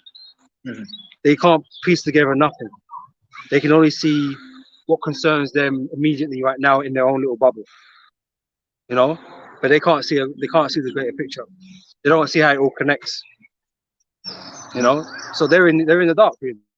Yeah, the double are getting ready to be popped, you know. So when they get popped, man, that's when people are gonna realize, man, they've been deceived, man. All bubbles are about to pop, man. They used to make so much bubbles out here, man. They're all gonna get popped. You know, it's You know? funny, man. Even in the time when the pandemic started, they say this Bible. They use that word in the Bible thing. I mean, Bible this, Bible that. You know? Yeah. So, yeah, man. Then all them Bibles are about the and then people gonna see the reality, you know, you know, in a way that they're not gonna like it. It's gonna be a severe system crash. Yeah? Severe. Like I said, you can't compare it. You know, like I say these guys are talking about, this recession, that recession, or whatever, 2008 banker thing. There are things that happened and they were bad in their own relative time, but this is going to be a severe crash of everything. Like I said, a perfect storm of shit happening, and it's something that the world's not going to recover from. You know, she just thinks about we would have healed Babylon, but she is not healed. She ain't coming back. This world is not coming back, man. Okay, once it goes, it's gone. You know, I mean, we just want that to happen right now. You don't want it to delay, for much longer, man. We want the Lord to come down, man. But we'll be as patient as we need to be. We'll be as patient as we need to be, man. We're not out here trying to give up on that, man. We're here as long as we need to be here. I know, now coming off from 2000s, obviously, but I know there's a large group of Israelites that dropped out after the year 2000 because they expected the Lord to come in the year 2000. They weren't prepared to wait any longer. Their faith disappeared. The Lord stripped it away from them. We didn't have faith. That's what it came down to. But we're not like-minded. That we're waiting for a particular date. And if it don't happen, we're just gonna give up. No, we're not meant to be like that. Even when I came in, I had a good feeling about 2012, man. I think I came in 09, I think. And 2012 was like, oh yeah, the Mayan calendar and all this. Maybe there's something behind that and whatever. I was looking forward to it, man. I was like, yeah, we're gonna see what happens. We're still here now, isn't it? But as the story goes, isn't it? But like, it didn't dampen my faith or nothing. It was just like, oh, okay, well, I'm a man. It's a test. Huh? It's a test. It's a test. I'm a man. I can get things wrong. Or not that it was something it was teaching. It was just something that was in the back of my mind that could happen, sort of thing. You hope, yeah. You hope every day, man. Yeah. It's gonna be the end, So I was trying to find connections in that, but obviously, look, I'm just a man at the end of the day, man. It wasn't scriptural. It was just something that was in my mind. So at the end of the day, the signs are here. They're still here, and they carry on. You know what I'm saying? Until it's fulfilled. So we'll be here as long as we need to be here, man. Till the Lord deems it necessary. That's the whole point of it, being able to endure and have faith, right? Yeah. So we're gonna be here as long as we need to be. Don't feel like, oh, if it don't happen this year, that, oh, I don't know how much longer I can wait, Ark. I've given up X amount of years in this. I don't know if I could do it anymore. Because you have guys like that do that, man. They think about what the years that they lost. Yeah. But we're not losing shit. We ain't losing nothing, man. Right? This world ain't got shit to offer us anyway. You ain't losing nothing, man. We stand more to gain than what we're losing. Far more. Scripture tells you that, man. Right? We stand to gain far greater than anything we've ever had in this world, man. Anything that these elites have even had in this world, man. We're gonna gain more than any of them ever had. So don't get weak. Don't get weak, man. Keep your mind right. Stay in the scriptures. That's our bedrock right there. Right? That's gonna keep us keep us safe. That's right. Oh, yeah. This is the book of Hebrews 6 and 10. For most there is not unrighteous to forget your work and labor of love, which ye have shown toward his name, in that ye have ministered to the saints and do minister. So, hey, man, whatever we do right now, we need to continue, man. Don't give up, because the prophets are not fulfilled yet, No, we need to wait. We need to have the mindset of work, passion.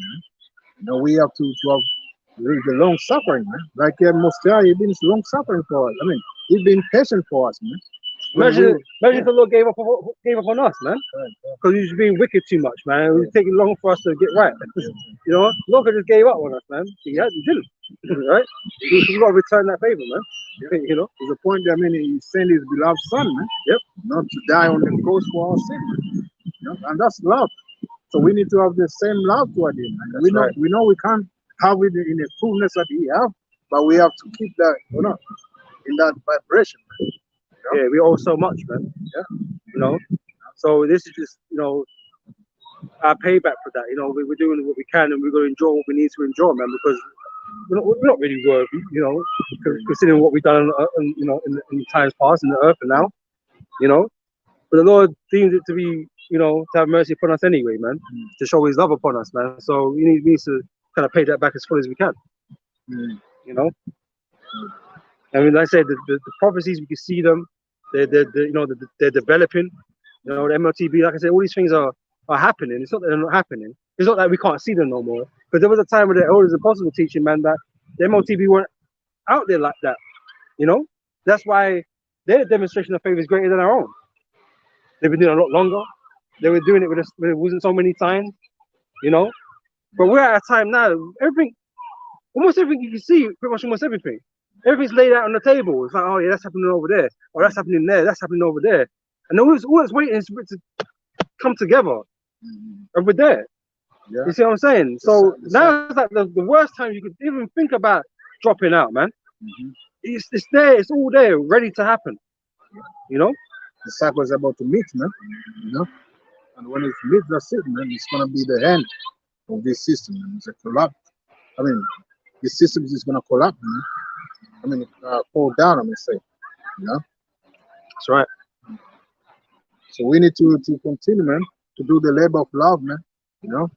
Which is what we're doing now, pushing the word and do what is right before the Heavenly Father, man. You know? So at the end, we're gonna be rewarded, man. You know? Messiah is not as a man, you know? Yep. You got anything else there? Yeah, I'm gonna say this book of 1 Peter 1:7, that the trial of your faith being much more precious than of gold that perish, though it be tried with fire, might be found unto praise and honor and glory at the appearing of Yahushua Mashiach. Right. So basically, man, hey, when we've fulfilled our obedience, when we've gone through everything that we need to go through, you know, we're gonna get like the pat on the back, you know, like well done.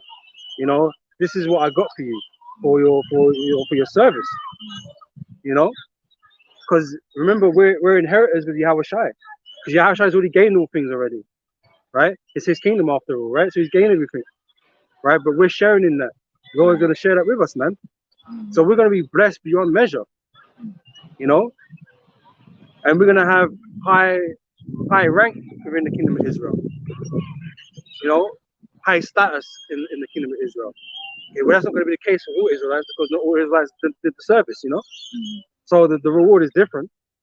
Okay, even though they still get a good part of that, but the elect are going to be glorified, man. You know, and like I said, after you've done all that, man, it's going to feel very, very, very sweet to know that you made it. You know, so that's worth a lot. You know, it's worth a lot, man. Because knowing you failed is, well, like I should say, would bring shame, right? It brings shame. The other Israelites are going to know they failed. You know, and that's always going to be over them in a way.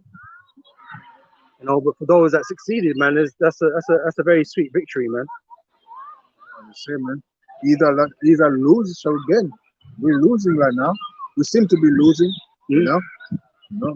But we gaining in spirit, man. That's right. You know? So Lord, where we continue to the end, we're gonna be rewarded for what we have done on the earth, man. You know. But those who are now gaining the way of Esau, the way of the word, yep, you prepare to lose, man. You know? Lose big time. Yeah. We stand to gain big time, but you're gonna lose big time, you know. Okay. You got anything else? You know, close up.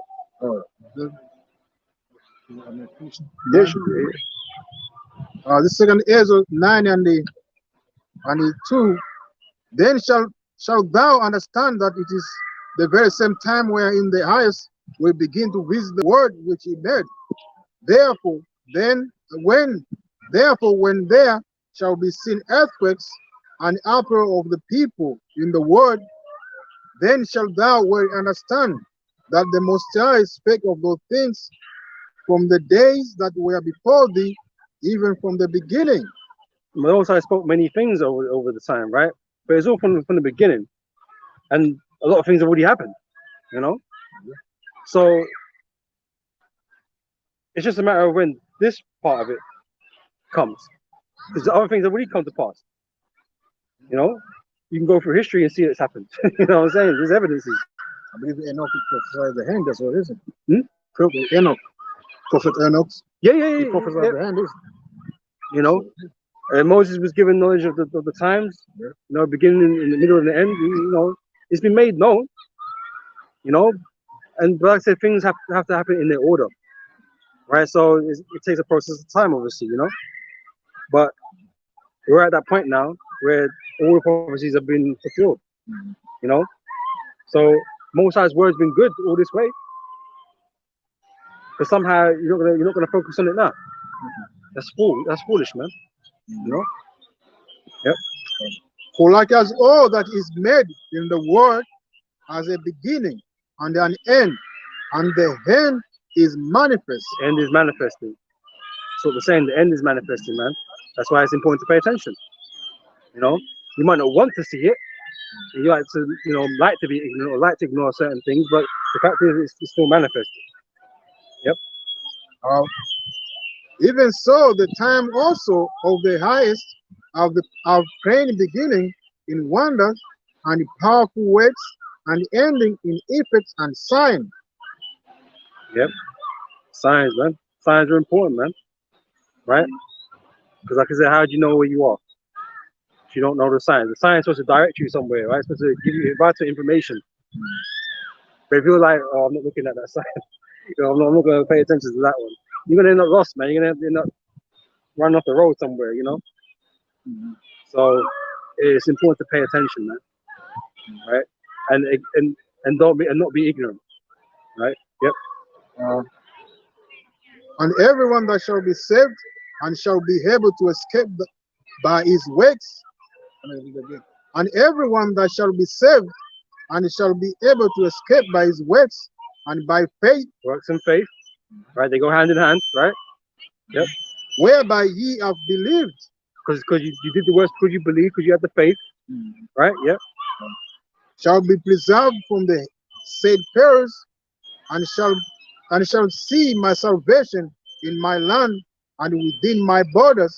So these are the men that are going to be protected, man. And this is where we want to be at.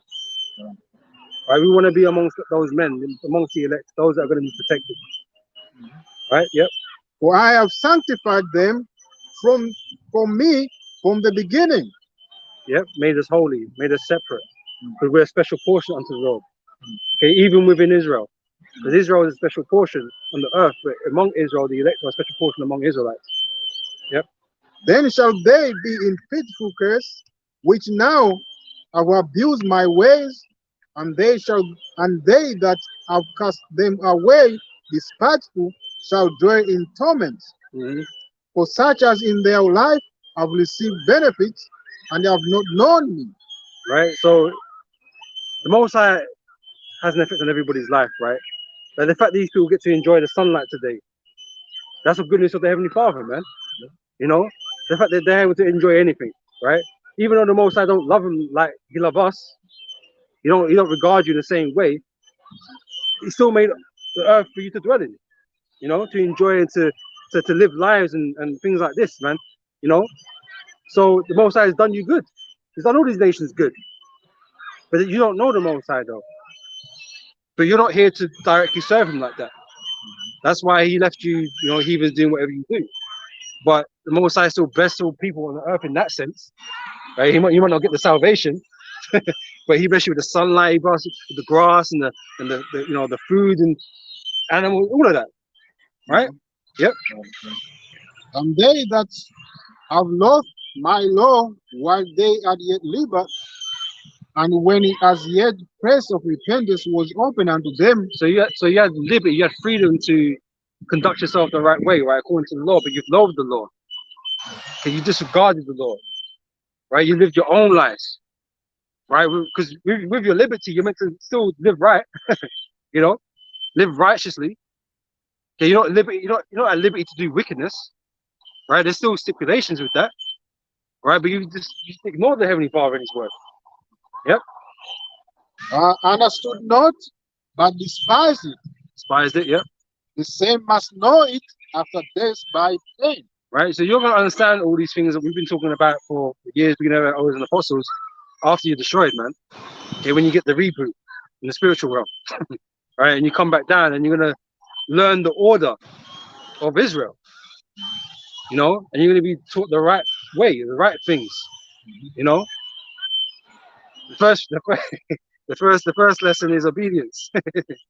You know, you're gonna be in captivity for 1,000 years, man, and then you're gonna pick up some certain things through that experience, right? You're gonna understand something through that experience, man, as bad as it's gonna be.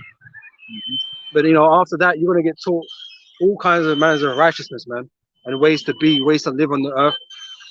You know, how to live in harmony with the earth and with people. You know, that's been given to us. You know, but up until this point, or point going to, we've not been able to keep. Right, we're gonna live righteously as a people. We're gonna have everything down pat. You know, we're gonna do everything right, right, and guide the people, right, as we're supposed to do, as kings and as judges on the earth, priests, right. We're gonna fulfill our role that we was meant to be, and meant to, you know, become, right. And this world is gonna be the better for it. You know, finally, there's gonna be righteous rulership upon the earth. You know, I know that people don't like the idea of kingdoms or you know, one man ruling and all this business, because the way we used to be, people have been wicked most of the time. They're not dealt with the people correctly. But Yahweh Shai is in charge, right? He's the King of Peace, right? You know, he ain't out here serving, or you know, he ain't gonna gain from your sadness. You know what I mean? Like, he ain't trying to mess you up all the damn time just so he can gain. It's not gonna be like that, man. He's gonna rule righteously, as we're gonna rule righteously alongside with him. You know, and you heathens are gonna learn what it is to be in a righteous kingdom. You know, a fair kingdom, not an equal one, but a fair one, right? Because equality doesn't exist, but it will be fair. That's why I say when the righteous and authority, everyone is gonna be joyful, man. That's all it is, man. When we look, beginning with the Lord Himself, man, the whole earth is gonna be peace. So the people are gonna enjoy after the Sabbath, After the affliction, yeah. Yeah, they're gonna enjoy the benefit of the earth, man. That's right. You know? The goodness, you know, the strength and everything that come from the earth, the food, the air, water, you know. Yep. Everything's gonna be purified. It's gonna be set in order as it was supposed to be from the beginning, man. You know. But now everything is dying, man, under the rulership of Esau, man. You know. So people are now in pain and in affliction. You know, they are sick. You know, in mind, in their flesh as well. Yep.